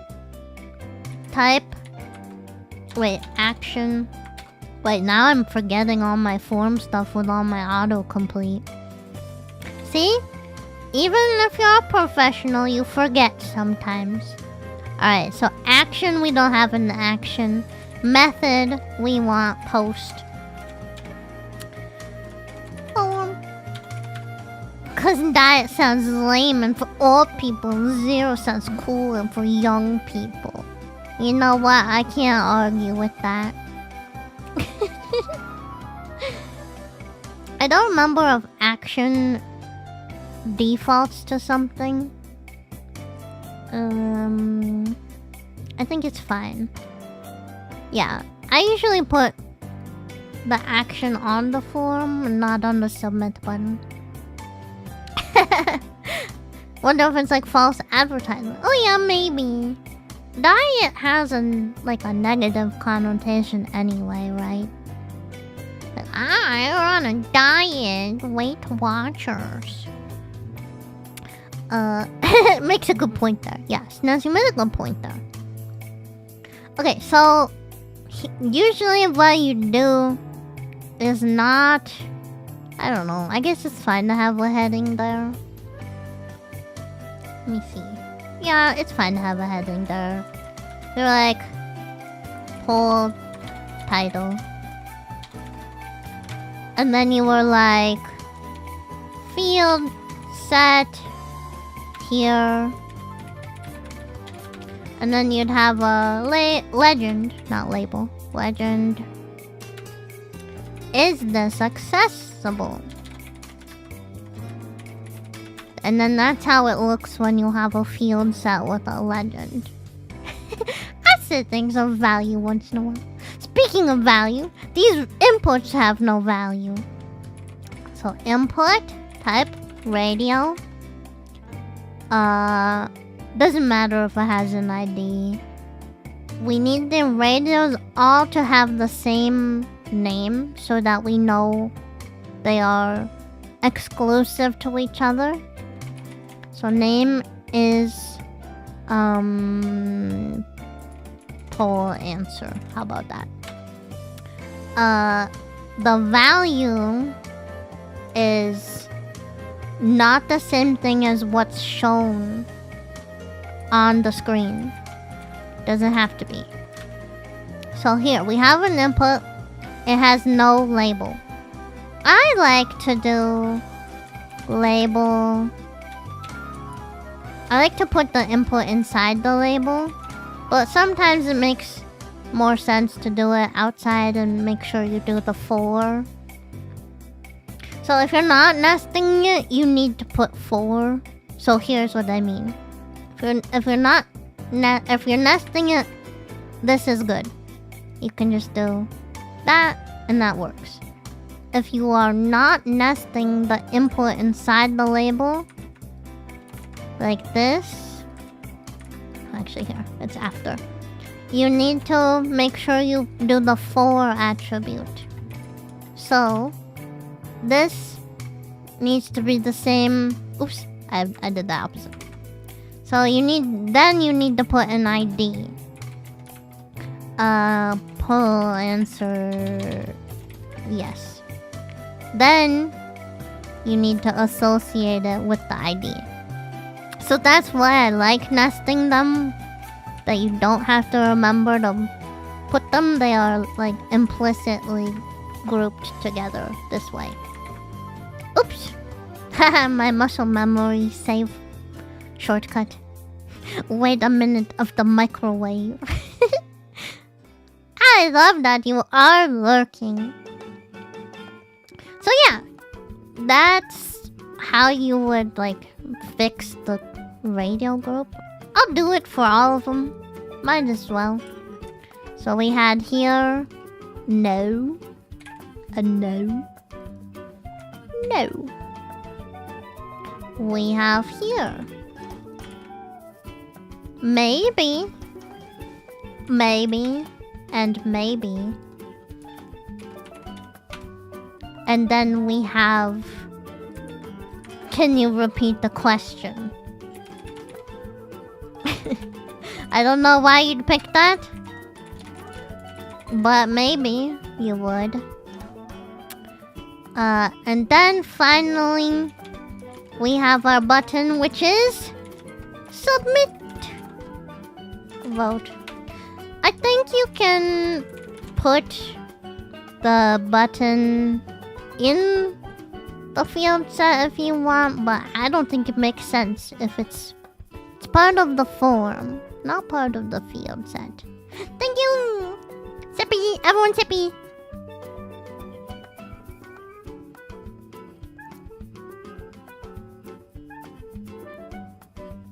Oh, Mr. I can play! We are vibing and HTMLing. Alright, so now let's look at the difference, okay? Now we have the structure of... We have a heading. Where's my form? Form is generic, I guess. I don't know why it says generic, but it's fine. Maybe because... Oh, here's another thing they do. They associate the title with the form. I don't know if you need to do this. Have a good day at work. I hate being hydrated. No! You must! Do it or else! Title. There we go. It's so extra of a noise. Oh! Maybe you do need the label. I guess I never noticed that before. So why? Maybe I'm learning a thing. Hold on. Yeah, I guess if the form doesn't have a label, it seems like it isn't considered a form. So you need to make sure that you label your form, I guess. I don't know that I've ever noticed that. Or if it's just a quirk of this, I'm not sure, but... Might as well, right? Label the form.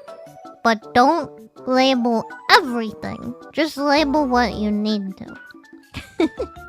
So here's an interesting thing, maybe. Can I open this? I'm not sure. I wanted to try to vote. Something went wrong. Cause I wanted to see the URL. But yeah, if you do a get, what happens is when you click submit, it will include all the form data in the URL. But I don't know.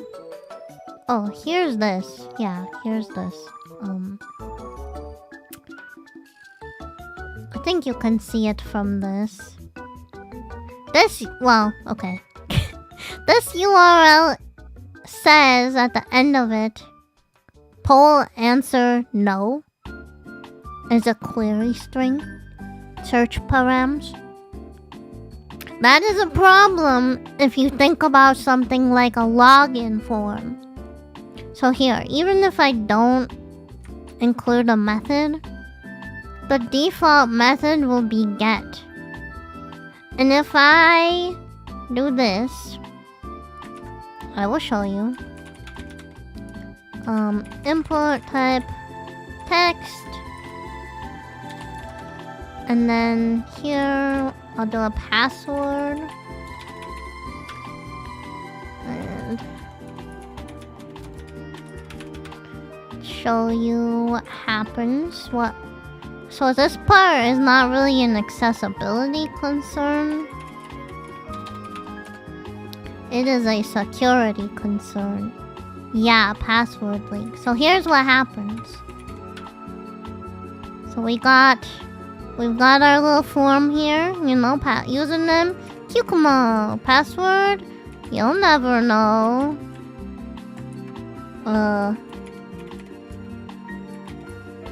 You'll never know my password, you guys. Alright, time to submit. If I go and look at what the frame URL is now. Oh, maybe, oh, I didn't put the ID and the value. Okay, here. I'll just do it like this. Value, Cucumber. Password, Cucumsus. That's my emote.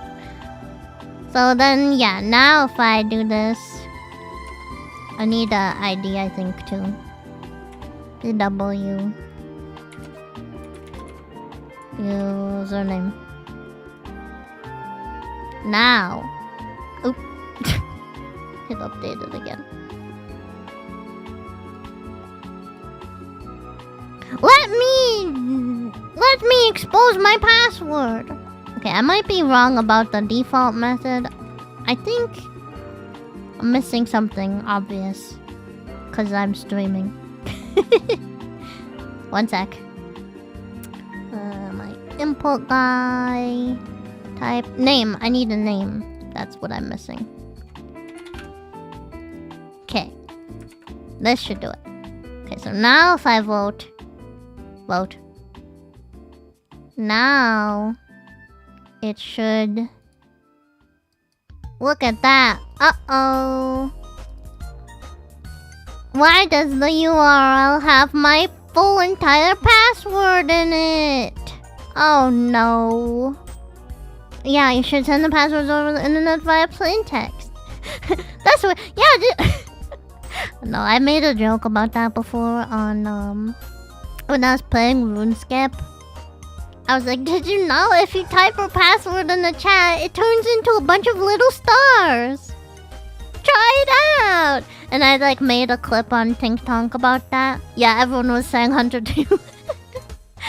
But like, I made a clip about that, and Tink Tonk gave me a community guideline strike or something.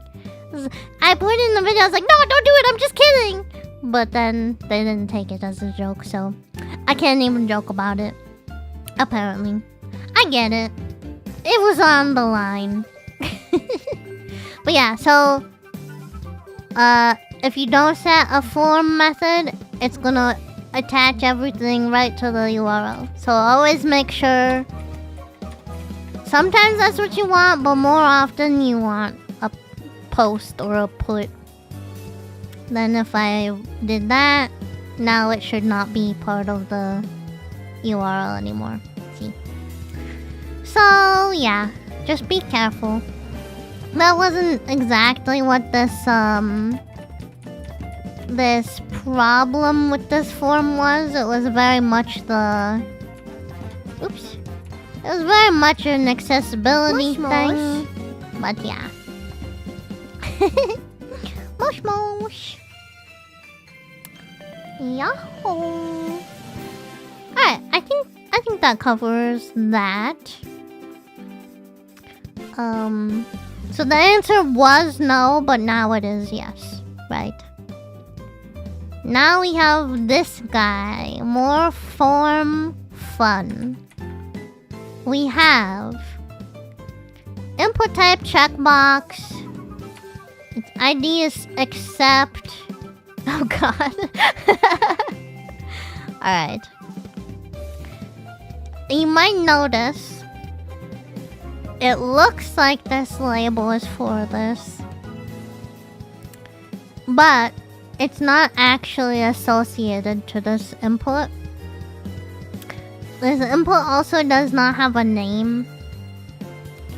If I look at this in the accessibility tree, it does have... Oh, no. It is associated because it has this ID. But it is weird that this is a link too.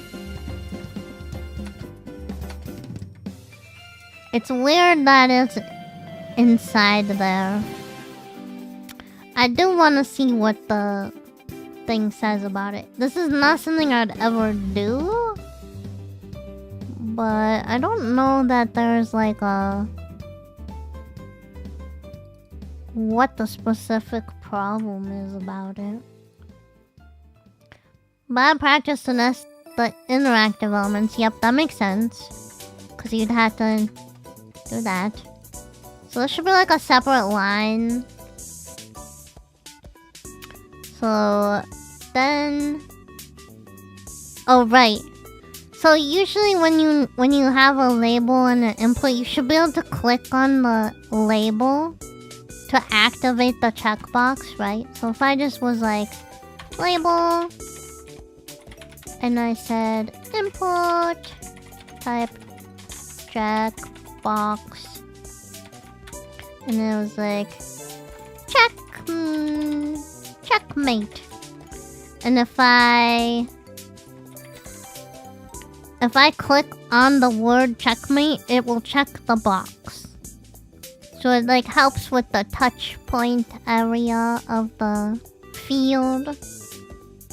Action on keyboard focus will click the link instead of toggling. Yeah, so it's not... I don't think it will happen because it's like navigating away, obviously. But I think if it was like an anchor link, yeah, clicking on this would like go down the page but also check the box, I think. Yeah, it's just never a good idea to do both. Nest the interactivity of elements. So yeah, like this would activate clicking on the input. So you would want to pull that like out of there. So maybe you would do like I don't know, this.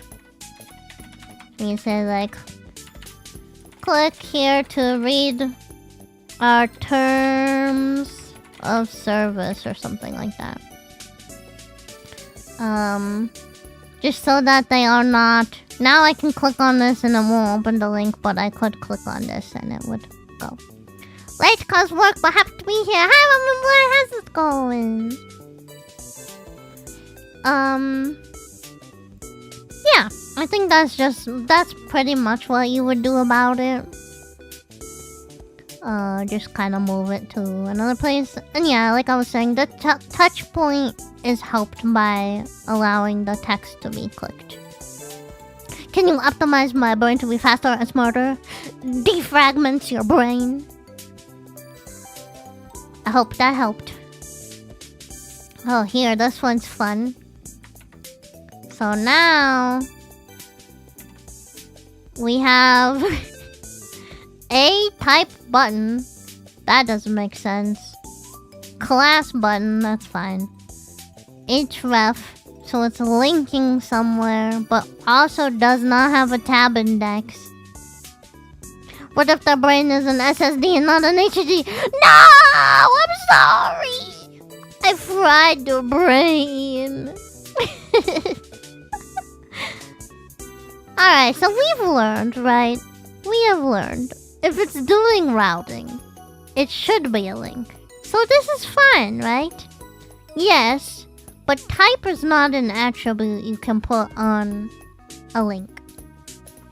So this has to go. And then it's like, okay, alright, now that should work, right? Oh, that's weird. I can't focus it. Why do we have this? This is removing it from the focus order of the page. Get rid of that. Everything needs to be keyboard navigable. Right? So, that pretty much does it for this one. Let me see what they say. Type attribute doesn't do anything. Yep. Acorn may have type. Oh, okay, that's interesting. Valid mime type. Oh, okay, so it's like if you have a link type, whatever, it does the same thing. So you could have a mime type here, if it's like a download. If you want to say like, what is it? Application PDF, you can do that. As a kid, my mom thought taking the mouse away would prevent me from using the computer. Thank you, keyboard navigable website. Exactly. See? Sometimes your situational disability is that your mom takes your mouse away. That's not cool. If the href makes sense, otherwise use the button. Negative tab index means that you cannot access it via keyboard, but you can via JavaScript. That's a good point. So if you wanted to make sure the user could never focus it, but you could focus it programmatically, I guess. But you probably shouldn't do that. It's very rare, I would think. Don't change semantics. And if you need a button, use a button. Done. We've been here before. No! We are looking at disgusting HTML examples. Not everything. Sometimes we have evil ads on top of the button. We don't want the person to click the button before the ads. Blech. How depressing. That would be awful. Minno's an OG. Yup. Minno been here forever. If I was stuck with just a mouse, that would have been way worse. True. They didn't really have on-screen keyboards. Okay, this is crazy. What are they trying to do? Can we go there? Can we go there? What is this about? This is crazy. Okay, but I know what they're trying to do. Okay, so they are trying to like make a sideways looking thing, I'm pretty sure. Where is it actually? Why is it not loading anything? Did I copy it wrong? I think this should load something. It's just heading. Oh, it's because it's transformed too high up. Let me throw a couple line breaks in here to see what's going on.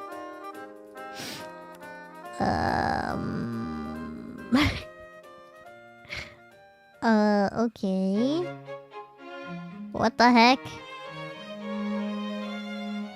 Why? I think this is valid CSS, it's just not showing it. Is this what's wrong? I have to test it, hold on.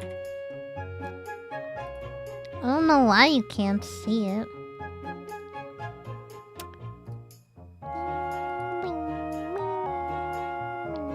Oh, not this. Let me debug it. Debug. Transforming it just takes it out. Oh, it's off the side. It's off the left side. Whatever. Maybe not.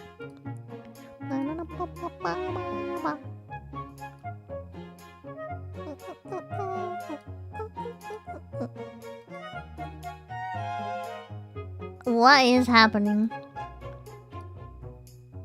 I actually don't know why that's happening. I don't think that's what they're trying to point out. And honestly, doesn't seem like it shouldn't work. My Wi-Fi situation was so messed up I had to work with the ISP to get unauthorized access to their site to fix it. Ooh. Random question, would you rather play a game where you're a Skelly Boy cutting the limbs from enemies and stitching them onto your own? Or a game where you play Mecha Boy cutting the limbs from enemies and attaching them to your own mecha? Ooh. I guess it'd be more family friendly to do the mecha one. But it would make a bigger shock factor if you were the Skrellington. So it depends what you're going for. Man, what the heck? Is it because it's in this heading? I want to figure it out now.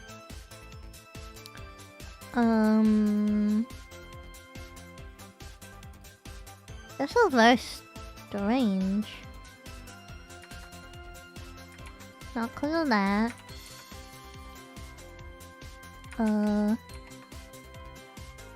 This doesn't matter.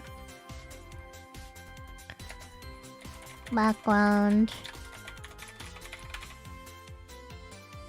Yeah, it has no height. This is very strange. Oops. I hope I didn't just undo it. It's inline block. Just because of its transform, it's like not... Well, I guess we can still talk about it, but I don't know why it's doing this. It's something to do with the transform.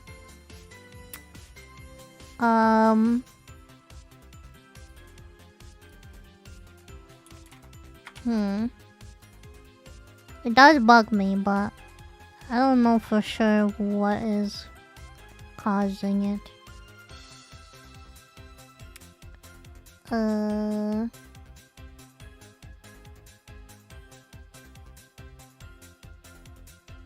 Store range.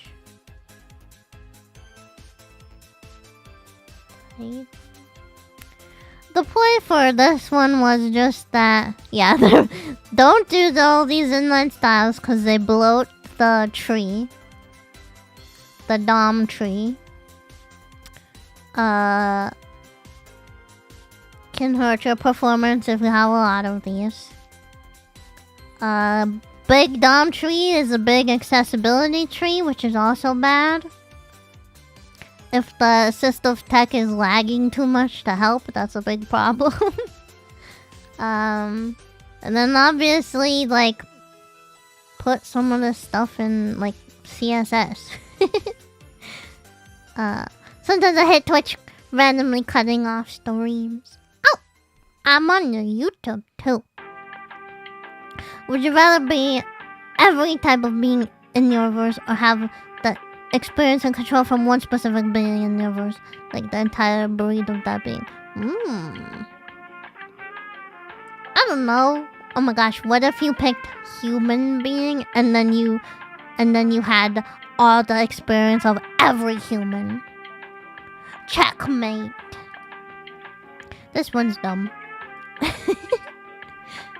Alt, no, wait. Aria label, no, wait. Alt. This is a fun one. Yeah, I don't know what's going on with that one. Oops. Let's do this one now. So, never overwrite the tab index unless you're trying to remove it from the tab order and only want it to be programmatically focused. Boop. This is not going anywhere, so it shouldn't be a link. Probably just get rid of it altogether. This is a div with an alt on it. That's not anything. Probably don't even really want a label on it either. Labels are for like you don't need to label an image. You might need to label a control. The experience of every human. How does that scale? Like 99% of people know nothing about action. You have the 1% of ultimate knowledge. You have equalizing know barely anything? Maybe so. We don't need a label. We probably don't even need this element. And same here. Don't need this random div. So, this is what you're left with. And that's just fine. Let's see what they say. A has no href, then it's just a placeholder for where a link might have been placed. For adding a click event to a placeholder link, you don't want a link, but you want a button. Placeholder links aren't focusable. Oh, that's a good point. So if I do this, I can't focus it anyway, because it doesn't have an href. You know? So it doesn't do anything anyway. Yeah, alt doesn't do anything on a div. Here's a good segue into one of the things I wanted to touch on. Aria. So, do you know what Aria means? Says it right here. Accessible rich internet applications. It's just the prefix you put on all of the specific attributes that are for making an accessible interface. However, the first rule of Aria use is if you can use a native HTML element or attribute with the semantics and behavior you require already built in, instead of repurposing an element and adding an Aria role, state, or property to make it accessible, then do so. There is a saying, no Aria is better than bad Aria. So you might be tempted as a front-end developer. You're like, I don't really know anything about accessibility, but I want to make it accessible. So, using an Aria attribute shouldn't hurt. I'm only trying to make it more accessible. That's not true. If you don't know what an Aria attribute is doing, or if you don't understand accessibility, it only hurts to use these attributes when you don't know if you should use them. For the rotating text, you just need to set a transform origin center and it works. Yeah. These are a little bit outdated examples. I don't know. And it's examples people have found in the real world. So, there's lots of improvements, I'm sure. The title itself serves as a label. Yeah, exactly. The alt text on the image is all you need. Back on my school test, only me and one of my friends got 60 out of 60. And practical code writing. Nice. Writing on paper. I think it's silly when they do tests on paper. It's like, you're never ever gonna need to write code that way. Why are you testing it that way? Sure. Then you're just testing how good you are at memorizing stuff. Yep, the definition of aria. So yeah. Don't just add aria attributes because you think you're making it accessible. You have to have a good reason and understand why you are applying it, okay?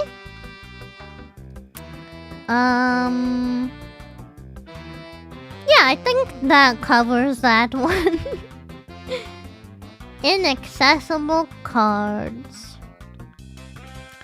So this guy, let's go. I have it up on the side. So I can look at it over here. Okay, so let's look at this. We got more. Oh, sorry. Catch up on the stream for the first time. What are you doing? We're looking at cursed HTML examples. A simpler life it would be. Blessed. Alright, so what do we notice? We got the overuse of the sections. Potentially. We've got a heading. We have figure. And it has a background image. That's kind of weird. Just use an image. We got a fig caption with a heading that does not follow the heading order. There's no H3 in between these two. Got an article inside of the caption. And we have so on and so forth. When it's done this way, it is not visible to assistive tech, background images, and CSS. So, let's take this. So we've got... Probably don't want the article here, but like out here maybe. Hi, Maskman! How's it going? Yeah, so maybe don't want it there, but like right there maybe. Okay, that's good. Better than bad. Doop. We get rid of this just for the example. Okay, so maybe you want you want to have the image definitely just an image. So I think they're just kind of misunderstanding figures entirely. I think they don't have an appropriate usage here. So let's forego the figure. Let's get rid of that. I was trying to create a chatbot, but I was not able to. Oh no! What are you doing? We're looking at bad examples of HTML. HTML! And we're going through and explaining why they are not great. So right now, I think this example was trying to make like a card element, you know, card component. that would be accessible, but they are misunderstanding what they need, I think. HTML! I'm in a chatbot once. It's all about making effective use of whatever API. Yeah. Oh, like test? Not like test. So the unit tests or like isolated tests would be kind of a different concern. This is more of like, how do you write the markup in a way that will be accessible for everybody? And if it's accessible for everybody, it will enable you to write good tests for it as well. So, the foundation is make it a good, accessible experience. And then with that, you get free ways to write your tests in a better way.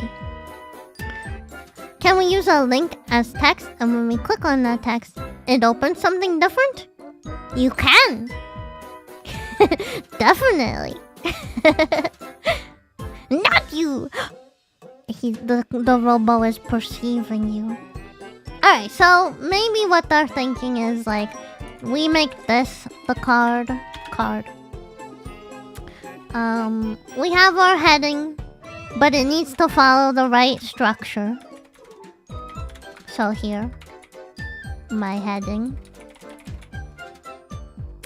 I think with this data URL, they're trying to route somewhere. So maybe you wanted this to link there. I'm getting ideas. Hi Andy, how's it going? So here you might want to link to image 1. I don't know, HTML, whatever. This is just what they called it. Because you can have a link inside of a heading. That's fine. I think it can't be vice versa though. You can't put the link outside of the... I'm not sure. But I think you gotta do it this way. Then we got our image. That is just an image. Oops. Not a figure. Not a background image. Image 1.jpg. With this, we want to have a description, probably. Clearly, Kezzy's guys haven't been to the You Are an Idiot website. Yeah. There's a reason so many people got rickrolled. My country killed daylight saving time and my sleep was a mess! Oh no, but I hope you can get some sleep. Yeah, I hope you've been doing good too. Good to see you. If this has a description, I don't know. Sure, description of image. I don't know what it would be. I don't know what this image is. So then, we can just have a paragraph. Teaser text. So that would be better, I believe. And you would just repeat that. This article over and over. So yeah. There is an interesting concept here. Where if you need the whole card thing to be clickable, there are some considerations you should have for the kind of component that you build. So for example, let's just put inline styles. I don't really care for this example. Lime. Ugliest test color. But if you need this whole thing to be clickable, you need to consider that how much text is in the content of this whole thing. So like if you were gonna link this whole thing, it would be a lot of text that it reads out loud when you focus on it. So it says like, my heading description of image teaser text, click, whatever, you know. It's a good test color, yeah. Never understood the concept of daily savings. It's just time. Just follow it. You're not saving any daylight. Right now, I wake up at 6 a.m. and it's pitch black. Oh, that's sad. Watercolor is good for a lime selling site. Oh my gosh, you're so right. So anyway, if you're gonna make the entire thing clickable, what you really probably want to do, you can do the role presentation tab index, add it to the tab order. Then it can have like an on-click and stuff. You need to handle all the keyboard accessibility and make sure it's focusable. But what you really want is to just delegate, have this click delegate a click to something interactive inside the card. So like this link.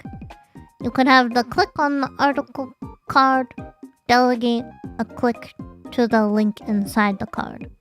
And that way, when you focus the card, it's just gonna read this part and not all the text that's in the card. So it's kind of a more advanced technique. Advanced darkness. I need to stretch. But yeah, it's not an accessible color. You know what? That's fair. I barely recall my JavaScript courses, but so long. I'd still be able to get it to say hello world. That's worthwhile still. I saw someone lose an hour works of pay, I think from 2 p.m. to 3. Oh my gosh, that should not be allowed. That's a programming issue. You know what? True, probably, yeah. Alright.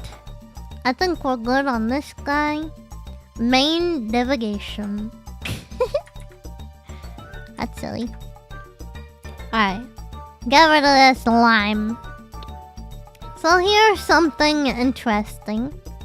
With HTML5, there's a lot of new elements. Well, they're not new anymore. There's a lot of elements that have semantics built into them. So let's go look. The intent of this is obviously a navigation bar, right? So we have a nav element, navigation role. Here. Nav element. So whenever you're not sure, you can come here to MDN and be like, look at the examples. So here's a good one. This is for like a breadcrumb thing. So I think what they're doing is more of like a main kind of navigation thing. Your bunny ears glow, I just saw it, yeah! If I'm against a dark background, you can see it better. What do you think? I'm glowing. I was reading a dev book recently. They were talking about preparedness for exceptions. Y2K. Some minutes are longer than 60 seconds. Oh, I hate that. Cute. Thank you. If you flip to the left and turn it down as a turn on your left blinker.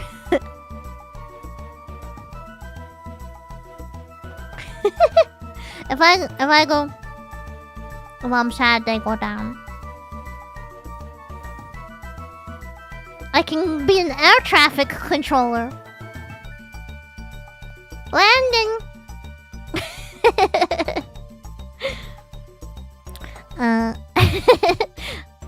we were thinking the same thing, Jakes. Stop me, Q.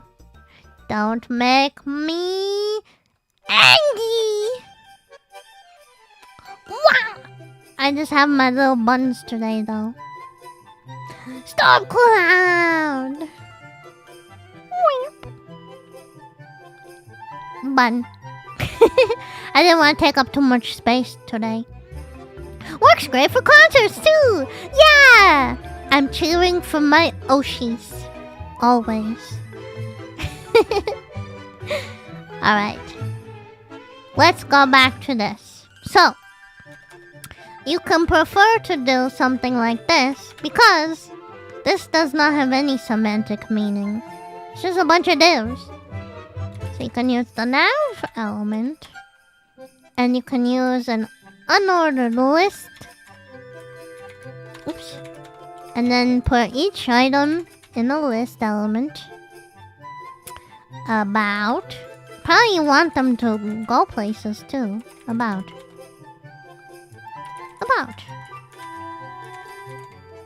So like this. And then also thoughts.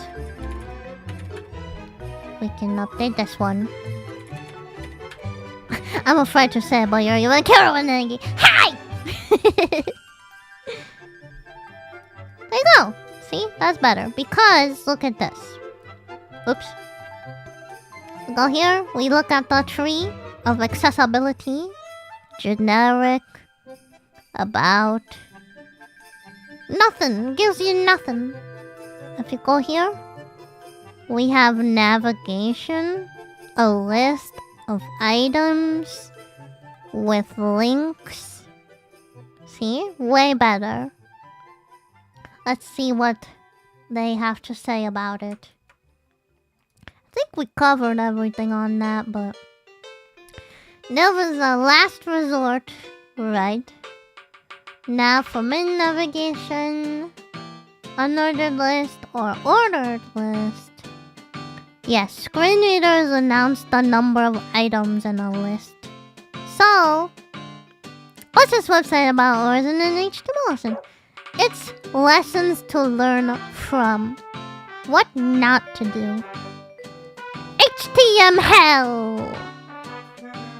So basically, here's examples of stuff in the wild that's not good. And here's what you can do about it, is what I'm trying to cover. Yeah.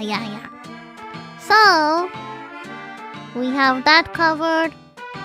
A click event on a div triggers only on click, right? We went over this. If you put an on click on a div, you cannot access it with keyboard. And that's the most important thing. Make sure your website is keyboard navigable. There we go. Oh, they came up with the same solution as me. Alright. I gotta stretch. My back is hurting today. You should make a website that is just a little infuriating to use, like a vertical looking but horizontal working volume bar, video scroll based on a launcher at the start, the longer you hold the farther in video, etc. I've seen those before. The phone number picker where it's just a slider, number slider. And you have to slide to your actual phone number value. Those are funny. That'd be a fun stream sometime. To try to like see the most annoying interface ideas. Yeah. That's a fun idea. I probably gotta crack my back. I'm slouching. Okay. So, yeah, this is not good. Alright. We have an H1. We have an H2. We have a div. We have an H3. Inside of our H3, we have italic. And we have another H3. It's available. So obviously, they're going way crazy with the headings. They're not nesting valid things. This is a link. So basically, you want to yeet all of this. You can have an H1 product status. That's fine. We can even have directly under it an H2. We should not do actually, you know what? This doesn't even... This last one does not make sense as an heading. So basically, you probably just want like a paragraph. It's available. And you know what? available is a bad call to action, right? If you're just looking at a list of links on the page, you're probably not gonna know what a link that just says available is. So you can say here, instead of just available, product 1 or something, you can say click here to order product 1. Something that actually is a call to action. So we can still add this to the paragraph if we want. I'll just spell it out. So you don't need to use a heading for every single thing. Make sure your links have a good call to action. The guys with the phone number 00001. I wonder if that is a real phone number. But yeah, let's see what they say. They say each one in it through H6 must not be used to mark up subheadings, subtitles, alternative titles, and taglines unless intended to be the heading for a new section. So I think this is fine. This is like a new section on the page. This is the main page heading. So yeah. What if my links have a refusal to the call? What do you mean? All developments are superfluous. Yep. Try to avoid excessive DOM size. Yeah, there was like a lot of extra nesting. Yeah, only phrasing content is allowed as a child of a heading.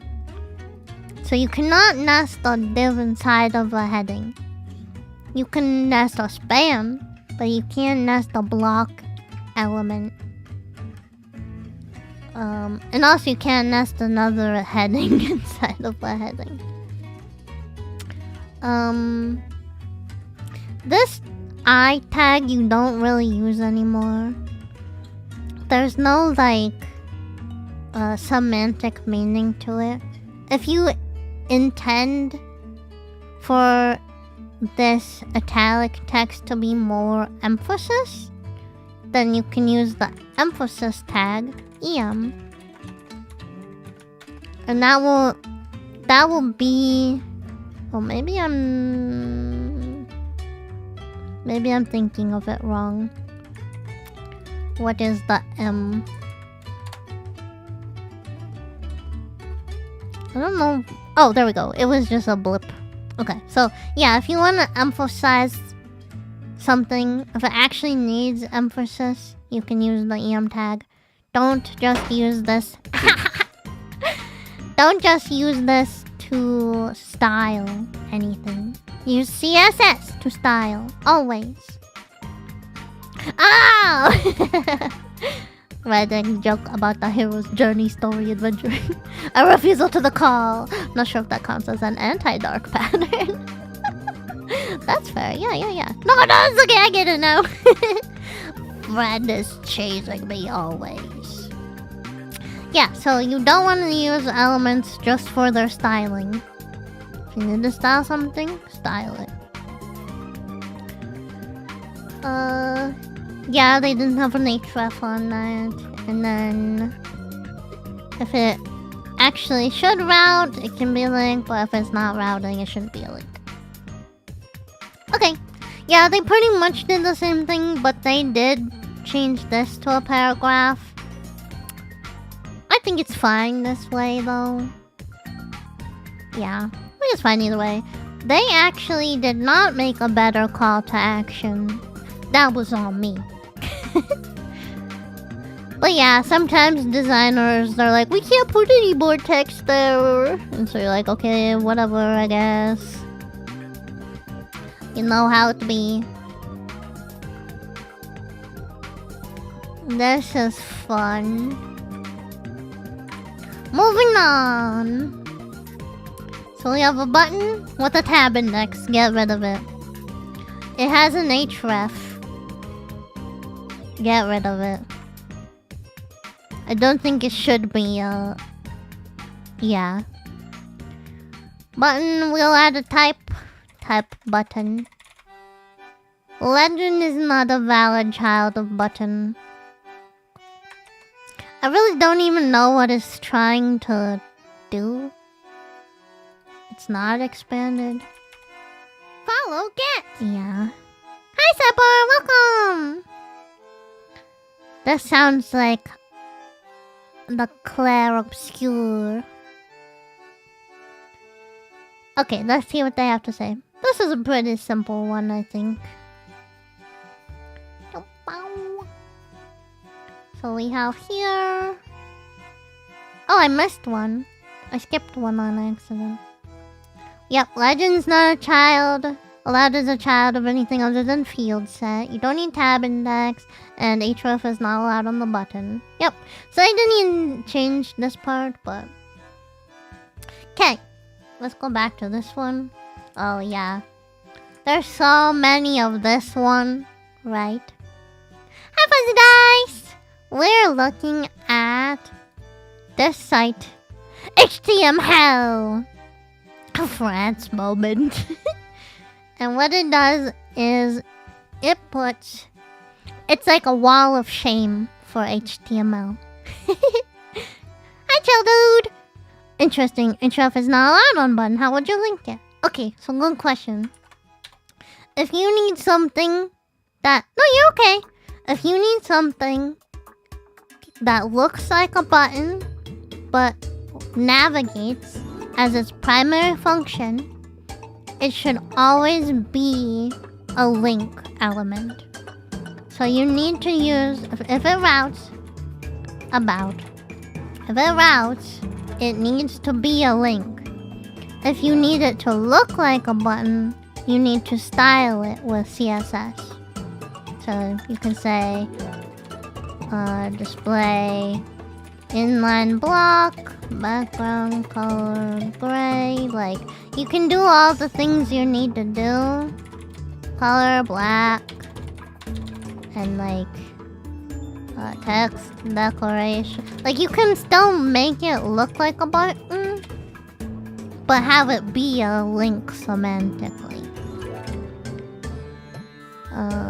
Padding. So yeah, you just add whatever you need to it, you know, to make it look how you need it to. This is a really bad color contrast though. Sure. So the first thing you reach for should always be what makes sense semantically. Gotcha, what's the point of a button element? Yes, buttons are used very often. So if the primary function is to perform some kind of reaction to a click, then it can be a button.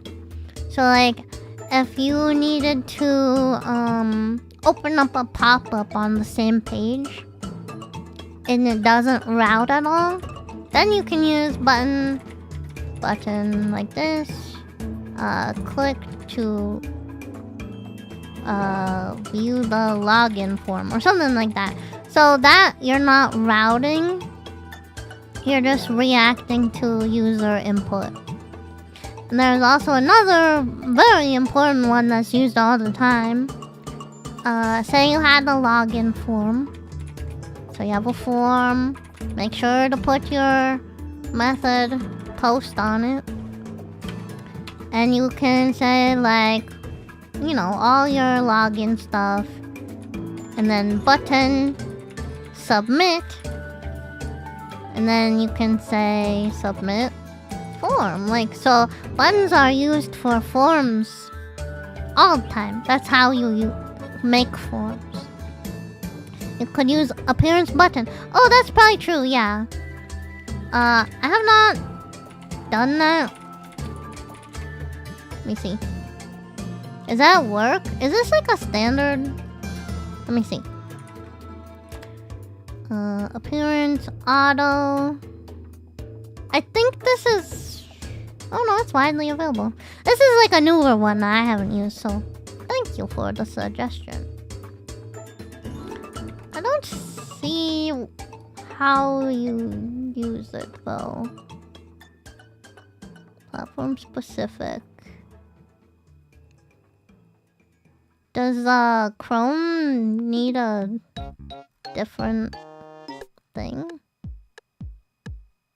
Yeah, this is not working how I thought it would. Do you know? About... Yeah, I don't know. Yeah, I might need a WebKit prefix. Sorry. My. You know, in theory, like, that would be really cool and work good. But most people have style buttons anyway. You know. But yeah, it's a good point. If it worked good, if you can figure out how to make it work, I think that'd be cool. Oh. Non-standard? This kind of thing's so confusing. I like how they're like, oh, it's widely available, but then it's like, but is it though? Have a wonder rest of your stream. Ah! Thank you, Val! If you're leaving, I hope you have a good day. I was just about to ask about more specific stuff. Yeah! Oh, good night, Goblin! You are very welcome. I learned something. Thanks a lot. Yeah, of course. Yeah! This is very cool. I've kind of forgot about it, to be honest, so it's a cool refresher. I'll have to, like, play with it and see how it works. Animal Crossing 1! I feel like I play Animal Crossing too much. Next time I want a comfy screen? There's no comfy screen. I would think the standard would be pretty well established. Well, they're always changing. So, first they have to pass the CSS specification. Then all the browsers have to implement how they handle the CSS spec. It takes years sometimes. It's always changing in front-end world. Paper Mario. I love Paper Mario. But yeah. So that is the difference between this. Okay, but here's this. Ooh, first HTML special. The close button. After less than 2 hours of research, HTML presents a collection of 11 different bad practices. Let's see what they say here. Alright, they've got a whole bunch of them in here. So we won't do our own code for this, we'll just look at what they're doing. So here, we've got this close with a background pseudo element. We know why this is a problem, right? It's because there's no interactive element, so you can't keyboard focus it. There's no accessible name, so it doesn't read out as anything. So it's just bad. So we don't use div. We don't use div. Screen readers announce nothing. That's why it's a problem. And it's not focusable. This is a good song for this stream. Next one. We have this Unicode symbol. Hi, Math Ponzer! Welcome! So here. What does this mean? It's a multiplication sign. It probably reads out a weird phrase. Still bad with the keyboard accessibility. No actual text that makes sense. Call to action. Font awesome. Same problem. And they want you to ARIA hide this. Okay. Now this one. Bad. Because it's not routing anywhere. Use a button. Element. Also missing text. This is fine because it's not gonna be read by a screen reader, I believe.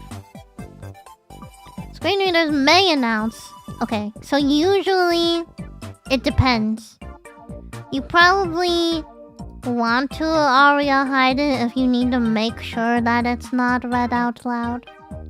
I'm back, let's go! So yeah, and then make sure, because what this probably reads, link times. This one too, probably read just times, but it can't be focused, so. More links versus buttons. Close link with text, still bad. It's not navigating anywhere. Make it a button. Nice try, but it's still a link. So here we have this. Link without href? No. Link without href is still not the button. They're so sassy. Times clickable. Placeholder link? No. And image. Still no alternate text. Yep. Still no accessible name. Radio button. What the heck? I've never seen this, I'll say. I don't know what I would do if I saw this. That's pretty funny though. Feeling a strange urge to use a button. I wonder why that is, yeah. Button with icon, close, but still no dice. This is not good enough text. Button with SVGs, still no accessible name. Good old X. Nope. It's a div. But just make it a button. Get rid of the tab index. ARIA hide this if that's the actual icon you want to show, because it's just gonna read X close. This makes me want to make a site that everywhere you click it takes you to the link. I mean, you could. You'd have to find enough for all the pixels and all the screen. And enough links to go to. We have... Using X for your close buttons is like using salt in your coffee, cause it looks the same as sugar. Speaking of which, I've been drinking black coffee lately. I used to have to put like milk in it. Well, not real milk, oat milk. But I don't know. I figured out the right like, cause I have an espresso machine. So I found like the right dilution for the espresso, where it tastes good. Tastes like a strong tea. I don't know. I've been liking it. Button with visible text and no icon. Yep, that's fine. Button with visible text and only visually accessible icon. Okay. Button with hidden text, only visually accessible icon. Yep, that happens all the time. Coffee clued! I love coffee. So, yep. Think makes sense. Sounds good. Oh, good old div link. We know all about this one. Get a link! Asked another streamer yesterday. Are inflatable beds and pillows more comfortable than normal?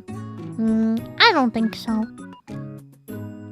Sometimes you get so used to your bed and your pillow that it's nice once in a while to switch it up. It's like sometimes it's even comfy just to lay on the floor. But I couldn't do it for a long-term thing. Another card.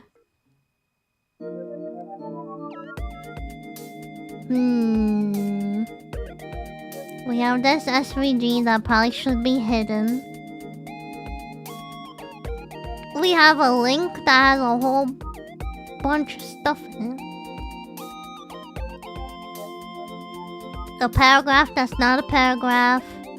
A heading that's not a heading. Unneeded nesting. Div. An article. with a SR only image. No. Put the alt text on the image. Don't need this. Lots of weird stuff here. Let's see. Woo! I used to sleep on an inflatable bed regularly as a kid. It's nothing special. Yeah. Especially if you don't have a choice. Sometimes it's kind of funny, like, oh, I get to sleep on an air mattress tonight. That's fun. I don't know, is it fun?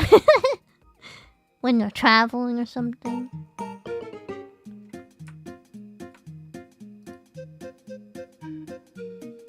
Oh, is this from Twilight Princess? Sounds familiar. What's this one?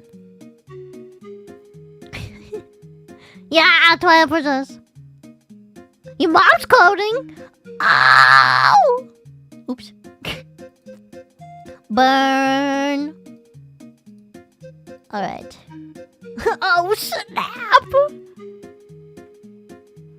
A link that plays an audio at full volume automatically with no stop button just can't do that. Actually, the browser doesn't even let you do stuff like that.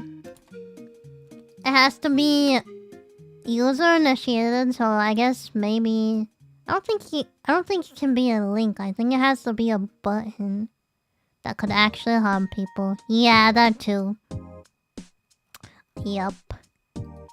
I mean, you did say it was devious, so you're not wrong. I wish my mom could code. My mom does some coding. She does, like, she's done Python stuff. She does, like, some data analysis stuff. She's asked me for HTML help sometimes. Not to be political, but it's the. You guys are silly. Okay, let's see what it says. Yeah, we have this article. It's meant for standalone, kind of meh. Maybe a section. Got a section guy here, right? Scroll down. We have a bunch of unnecessary nesting. I guess don't need this. Definitely get rid of that. This alt I don't think you need because it's repetitive. See, you only need alt text if there's something that cannot be visually or if there's nothing else on the screen that like represents it. If it's just a decorative image, you just do an empty alt. Mom's code or your code, who makes the code look better? I don't know, I'm pretty picky about code formatting. I always am like, does HTML have a style guide? Like, it's 2 space tabs and stuff normal? Yeah, it's not any different really than like if you did linting on JavaScript. And it's not that important. I guess like certain things are important, like the order of attributes. If they're gonna override each other, you don't want that anyway. But same thing with like CSS. Is this double dash? I usually have the urge to alphabetize them, but you gotta be careful because the order of certain properties matters. I was obsessed over style guides. Yeah. I usually have to alphabetize where it makes sense. My brain just hates it if I don't. But I don't make other people do that. Like, on PRs, I'm not gonna stop you from merging just because you're alphabetizing it. It's kind of crazy. Maybe, yeah. I have a util. I just hit, like, a function key and it alphabetizes. I do that with, like, object properties and CSS rules where it makes sense. Try Python and give up on indentation. Yeah, it's not my favorite. Remember, there's a question of should the man pay or should the woman pay on the first date? The correct answer is neither. The waiter should pay. If it's a waitress, the meal's free. Go off. Yeah, this seems like a heading. Let's make this just like a heading guide. Make sure your heading levels don't get messed up. I have a React component that like automatically gets the right heading level for the current indentation that they're at. Thank you, James! Real question is, should the girl pay or should the other girl pay? They were girlfriends! I mean roommates. They were roommates. They both pay. Equality. How about no one ever pays? What about that? Society. We live in a society. Yeah, this should be a paragraph actually. What am I doing? This is a paragraph. We have a link and we have a span, and this needs to be ARIA hidden. Wah! Does anyone actually use the insert key? Like, is that a thing you've ever meant to hit?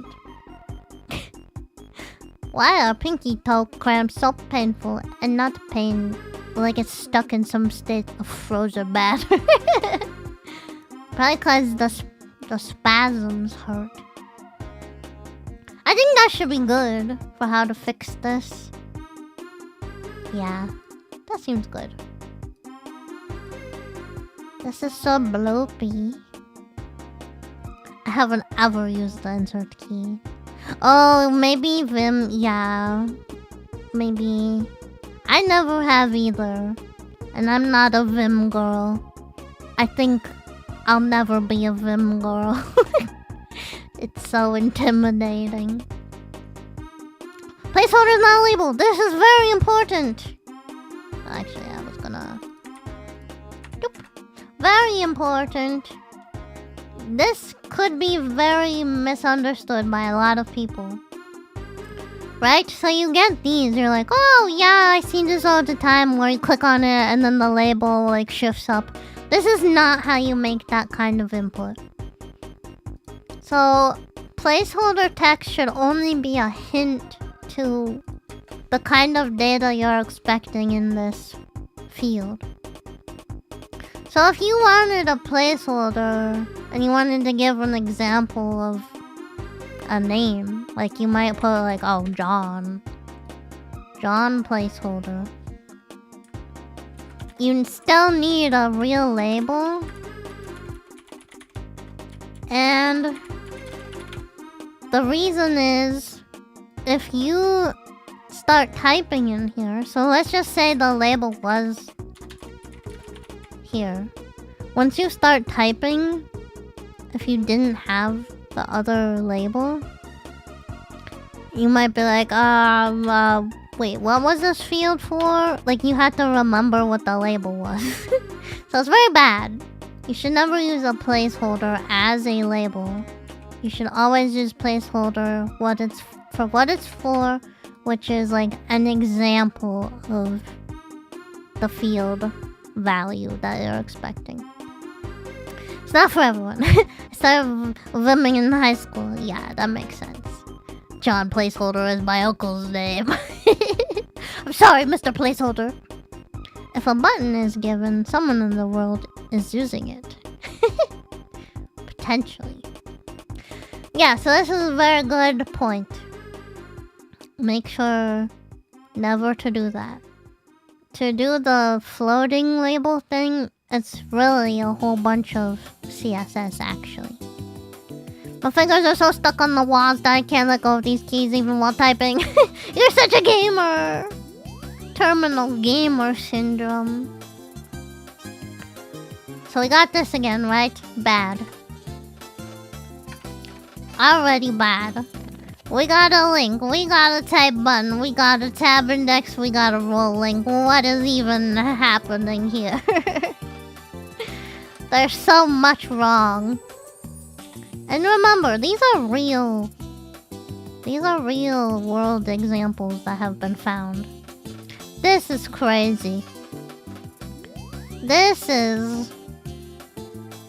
I don't even know. Play typing as a dad and learn touch typing. Yeah, I learned touch typing from Mavis Bacon teaches typing.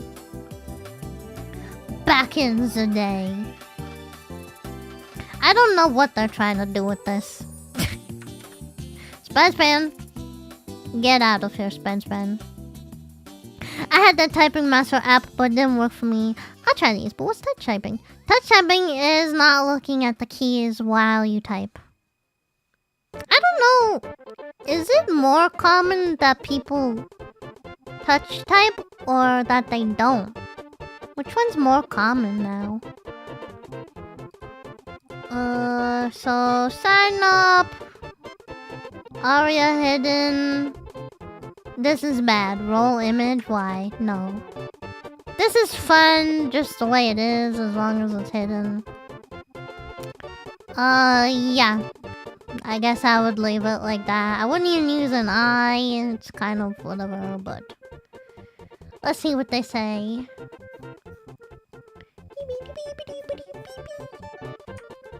What do you say? Master of the HTML. Oh, they just make it a span. Yeah, I would too. I don't know anyone that looks at the keyboard when typing. I know people that do. They just get used to it and then... Yeah, then they just... It's just normal for them. Yeah, I always do the thing where I return to the home row. Yeah. It's the one with the little blip on it. The F and J keys. Yeah. Gasp.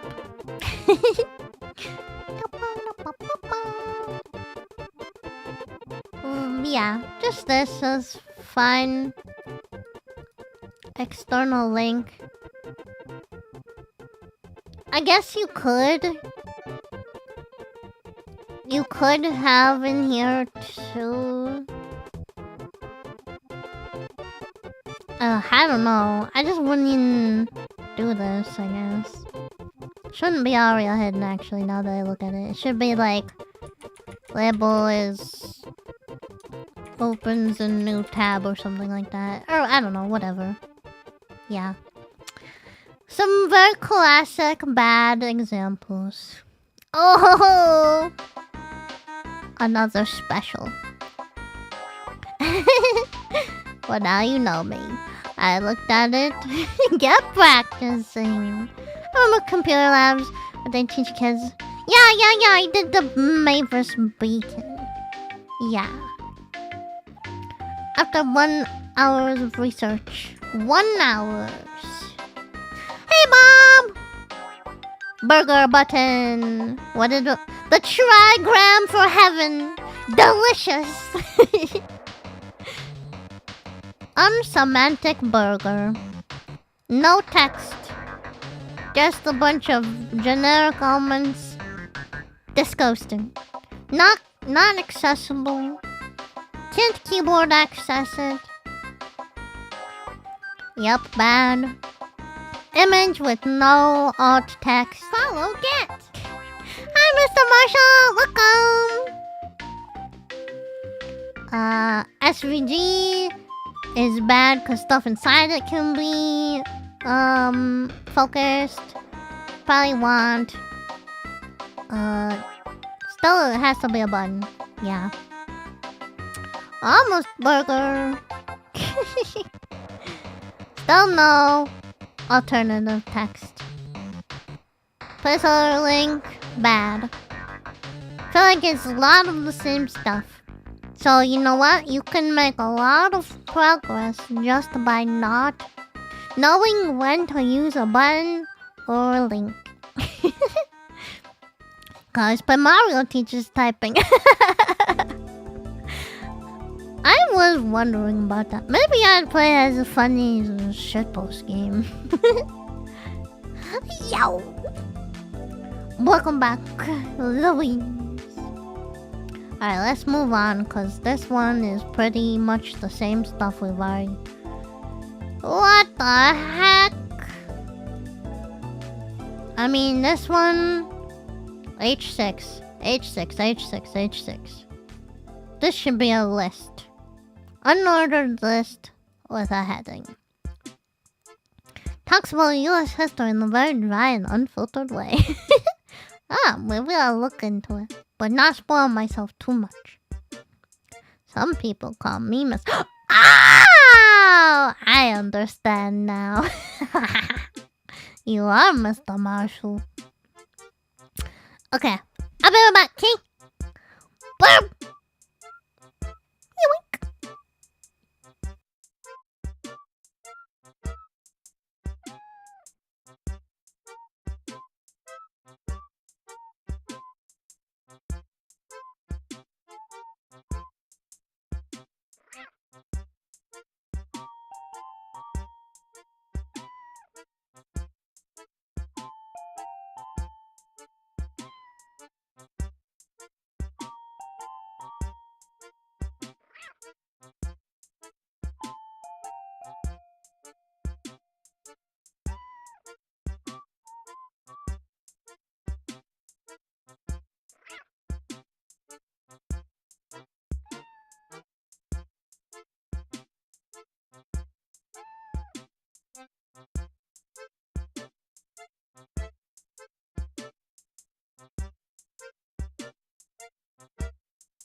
Yoink.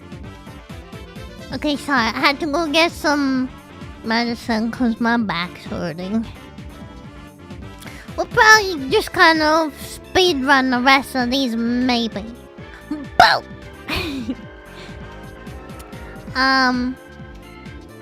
Yeah, I mean, this one...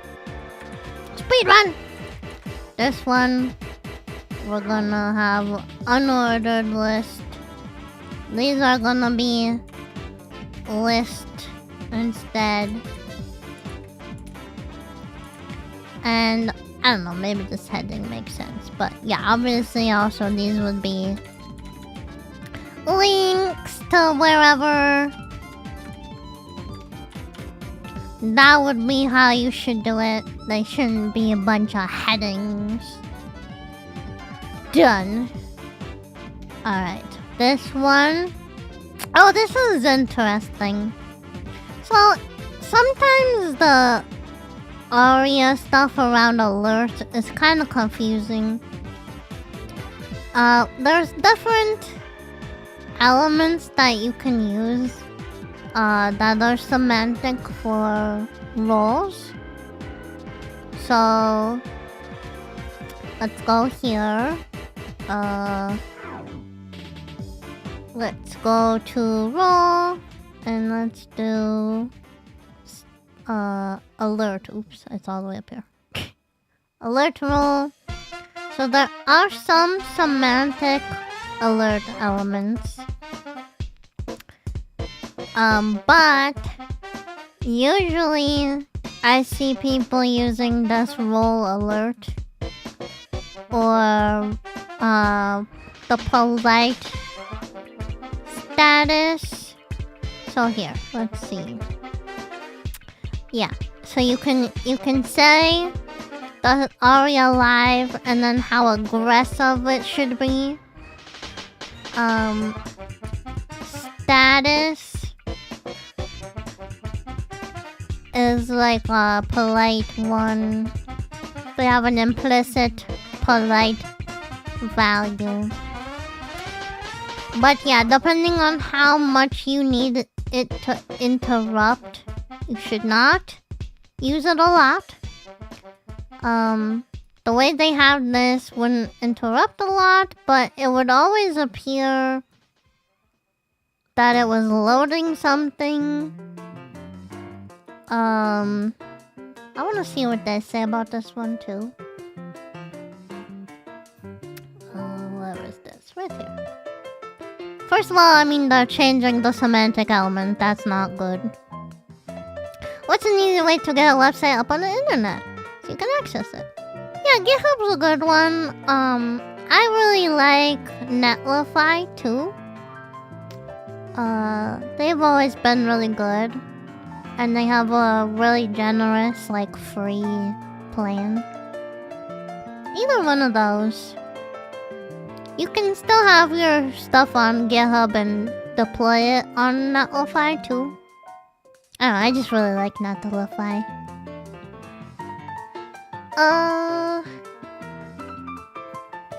So they have this as a heading. This aria busy, I think we'll just make it. Yeah, so once it's done, it shouldn't be busy anymore. Like, you should change it to false. But you have this when the content of the children content is like being loaded, or it's like in progress. So I don't know, I usually wouldn't even put that on anything. I'm gonna just do a div for this, and the status role will make it it'll make it polite implicitly. For this part, it depends.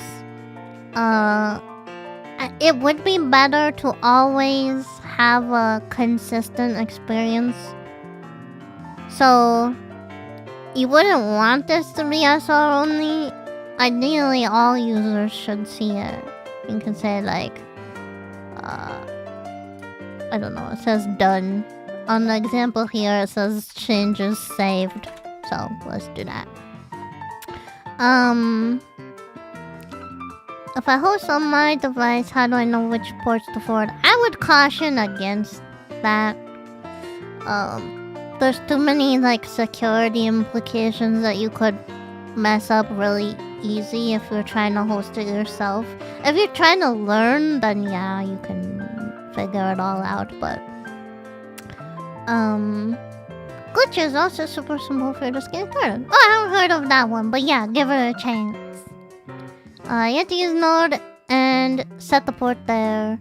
I don't know much though. Yeah, just be careful, cause yeah, there's like a lot more to it than it seems to do it all yourself. Yeah. If you're trying to learn, just do it in a smart, kind of contained way if you can. If you can, like, reduce the blast radius, have like a separate network and everything just to make sure that your real data isn't compromised.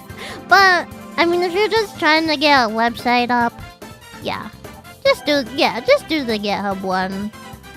That should be fine. And yeah, you always want to have HTTPS. You never want an insecure website. Just go with that from the beginning, and you just get that from a lot of the hosts, like GitHub or like Netlify. Hosting it to keep track of everything I do, I go on it and type anything, and it gets saved with this timestamp. So there's more to that than you are thinking, I think. It's where you go and you die. It's Rabbit Road. Whoa! But yeah, like that kind of thing sounds simple, but with that, you have to have somewhere to save it, which is either a database, or a file. If you save it to a file, you have to worry about save conflicts, like locking the file while someone's using it, and sending back errors if someone's using it. And if you don't want the public accessing that and being able to save files on your device, like, it's a whole bunch of considerations. I would say just for now, like, if you wanted to just save everything in like cookies or something, like you type it and it just updates the cookie. If you lose your cookies, you lose your data. But like as a beginner thing, it would be fine to do it that kind of way. Local storage, I don't know, whatever, something like that. I like cookies too! I recommend Trello. You can upload files and text there to access them. Yeah. If it's like a project you're trying to learn from, though, I get wanting to make something useful, Secure networking is a whole different beast. Yeah. You don't want to mess around with that kind of thing. Like, if your MongoDB publicly accessible, don't do that! Yeah. But just don't mess around with auth and stuff. Yup. Something sounding so simple could be difficult. Exactly. You could use IndexedDB to make sure you have like migration if your data shape ever changes. But again, like if you're just trying to write something and make sure it gets saved and it's there next time you come back, you could have a little button to like download it in a certain format. Just use cookies or local storage or something. Yeah, that's what I would do. We're tricked into believing computers are simple, but they are 0% simple. Exactly. Randomly grouping content. I think we know the drill by now. We got a section with an aside and a different section and a header and the link and the main and the links that aren't in a ordered list and the footer in the header. Oh no, it's in a footer in the section with the main and the more mains. Welcome to hell. Computers are simple. They're just living in ones and zeros. How could you get more simple than that? Yeah, but you know how many? At least 2. Alright, let's go to the front page. We've almost done it.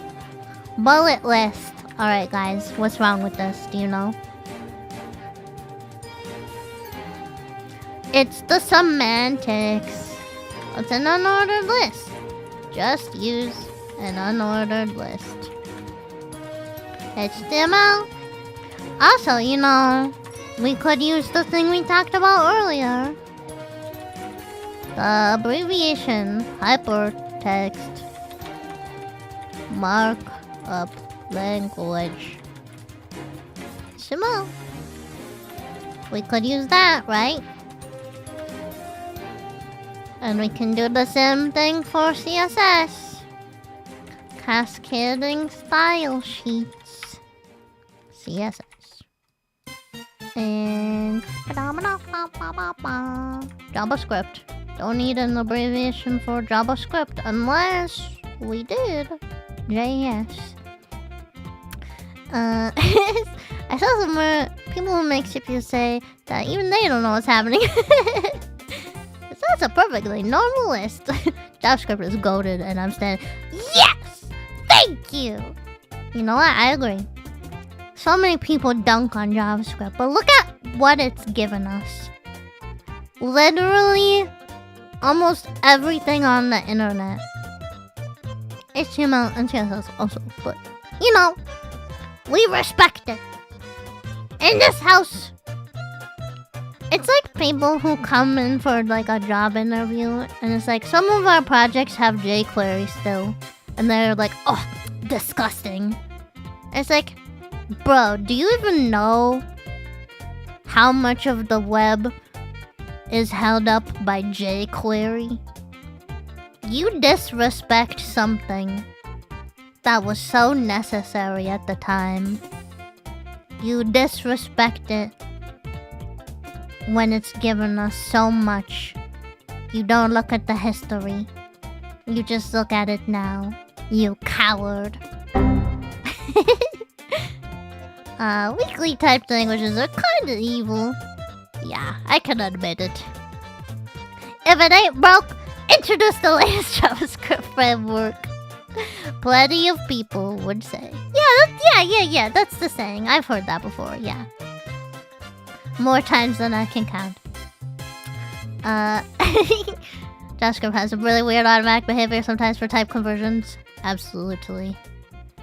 Only thing I miss is sleep. I guess you can make it work still. Sneep. Sounds like something a jQuery apologist would say. Maybe I am. No, it's just like, I don't know. At some point in your career, you realize that, like, it's not all about working with the latest, shiny, best standards, frameworks, libraries. Sometimes it's just maintaining the thing that is making you all the money that you have in the company. And that's okay. And if you don't like it, you can go work at a startup where you'll be 10 times more miserable. I lived through the Twitch migration from Ember to React. Yup. Totally. I bet, you know, someday it's gonna happen to React too. Can you please write a sleep command directly to my brain? I have to get up early, but the stream's too good. Oh no! Go sleep! Here's your sleep command. Sleep! Also, it's funny that the name JavaScript makes people think it has anything at all to do with Java. It's such a shame. It happens so much. There have been so many people who comment on my clips and they're like, oh my god, Thor Private Software would be so disappointed that you're using Java. And I'm like, I'm not. But also, who cares? You know how it be on the internet. Oh, this is terrible. Oh my god, this is so terrible. Cheese. Look at this. Oh no. JavaScript isn't Java? Yeah, it's very understandable that it's confusing. But yeah, it's not. I don't remember why they named it that. It's some dumb reason. They were like, oh, it's like servlets, but it's little scripts or something. I don't know. Yep, not even a little bit related. It's not so bad. At least you know how to use the links. It's pretty bad! Oh, man. Oh, yeah, and here's this, too. It has a tooltip. Yep, not even the same company. Yeah, don't do this. This is terrible. Horrible. Never. Just make your website accessible. It's that easy. Assistance. Almost a proper close button. Ooh. I mean... I didn't even see this for a second. This is fun. What's wrong here? Display flex.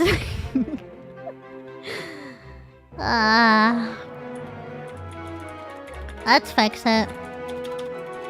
Display flex. Roll image. At this point, probably I would just do... I guess I would just do this. It's fine. Probably. And then just aria hidden, so it doesn't even matter. Yeah, just something like that. Display flex. Never looked at it that way, but you're right. Flex might be the best thing ever invented. It's completely possible. Were you there when we had to center with the 50% absolute relative positioning and the transformed back? Hiya, bar! What's up? I was there. I was molded by it. For text input, aria label, go away. Placeholder, first name, don't need it, you have the label already. Title, first name, oh my god! Do you guys think this is an input for first name? That's fine. There you go. This is fine. I was there! Yup. Internet Explorer. For real, any kind of Internet Explorer version. How long has it been since Internet Explorer was ever a thing? Does he say John placeholder? Exactly! You're right. Here, let me fix it. John placeholder. Alright, it's fixed now. Oh wait, no, this is only the first name. No! What have I done? John placeholder. Button's not a link. We're gonna end it on an oldie but a goodie. An oldie but a baddie. Java and JavaScript is like guinea and guinea pigs. Well, guys, what do we think? We know what's wrong. We have learned through a grueling process what to do about this. We have mastered the art of HTML. Wow. Incroyable. Thank you for the sneap command. Yes. Necessary. How does one even get to the level of using a button instead of a link? I mean, yeah. The misunderstanding comes from being handed a design where it looks shaped like a button, right? Like, if I went here and somebody was like, here, like this. This was built, well, this is just an image though. Here, like this. Someone hands you a design, they're like, build this. This yes and no button. Let me zoom in. It's very easy as a beginner to look at this and be like, okay, it's a button. Looks like a button. So I'll just build it with a button. Not thinking about, well, these aren't links, but if you had links that looked like this, you might look at that and be like, well, it's shaped like a button. I'll just make it a button. You know, so it's a very common thing not to consider what it's the controls used for. and instead go with what it looks like or what it's gonna look like in the end. But yeah, you gotta do everything with styling. This is probably I don't know, Switch. What did they make this? These are just buttons. But you could do it with a Switch, right? Like there's a lot of different ways to build the same things, and you kind of just pick it up as you learn. I can understand where it came from. Ooh, heaven! Wow! Well, we made it, you guys. We have defeated the HTML hell. Now, we can eat our trigrams for heaven in peace. How was that, you guys? Did you learn things? Did we stream for a long enough time? Usually I go a little longer, but my back's kind of hurting. But we did make it. We got through it all. Initiating 20%. Oh, thank you, everybody! That's cool. Yay, I'm glad. Thank you, guys. Well, I will try to find more things like this. Because they kind of just... I don't know, I guess they post every so often. But yeah, a lot of it is just repetitive at this point. I'm chill! Thanks, so are you! We ascended. Not on the level of Clued, but not on the ground. Definitely not in HTML hell. We have made it past the point of hell. Well, okay, let's find somebody to raid. Let's see. Do you guys know anybody right now? I gotta go check my list. This sounds like a bop. It's cool to be able to be here for once. Yeah, I appreciate it. Oh yeah, usually it's like I'm too early, right? Or I can't remember what you said. Bow, bow, bow, bow. We got a good number of people right now. Let's see the category of software game development. What are people's up to? You're moving states soon. Oh, okay. I'm glad if you can find a job that will fit into your life a little bit better. Yeah, that will definitely be a good thing.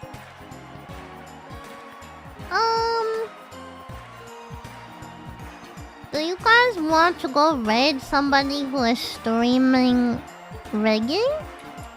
Thank you! We can go watch some live 2D stuff, or actually I don't know, let's go watch this person. They're doing some game dev. Let's go do that. Let's go say hi to them. Thank you guys again for being here, and I hope that it was helpful and entertaining. And yeah, I love you guys. Just remember, making websites accessible is our responsibility. Great! Yeah. Yes, thank you for being here. You guys are the best. I wouldn't do it without you, obviously. I mean, use it in appropriate situations. Peace!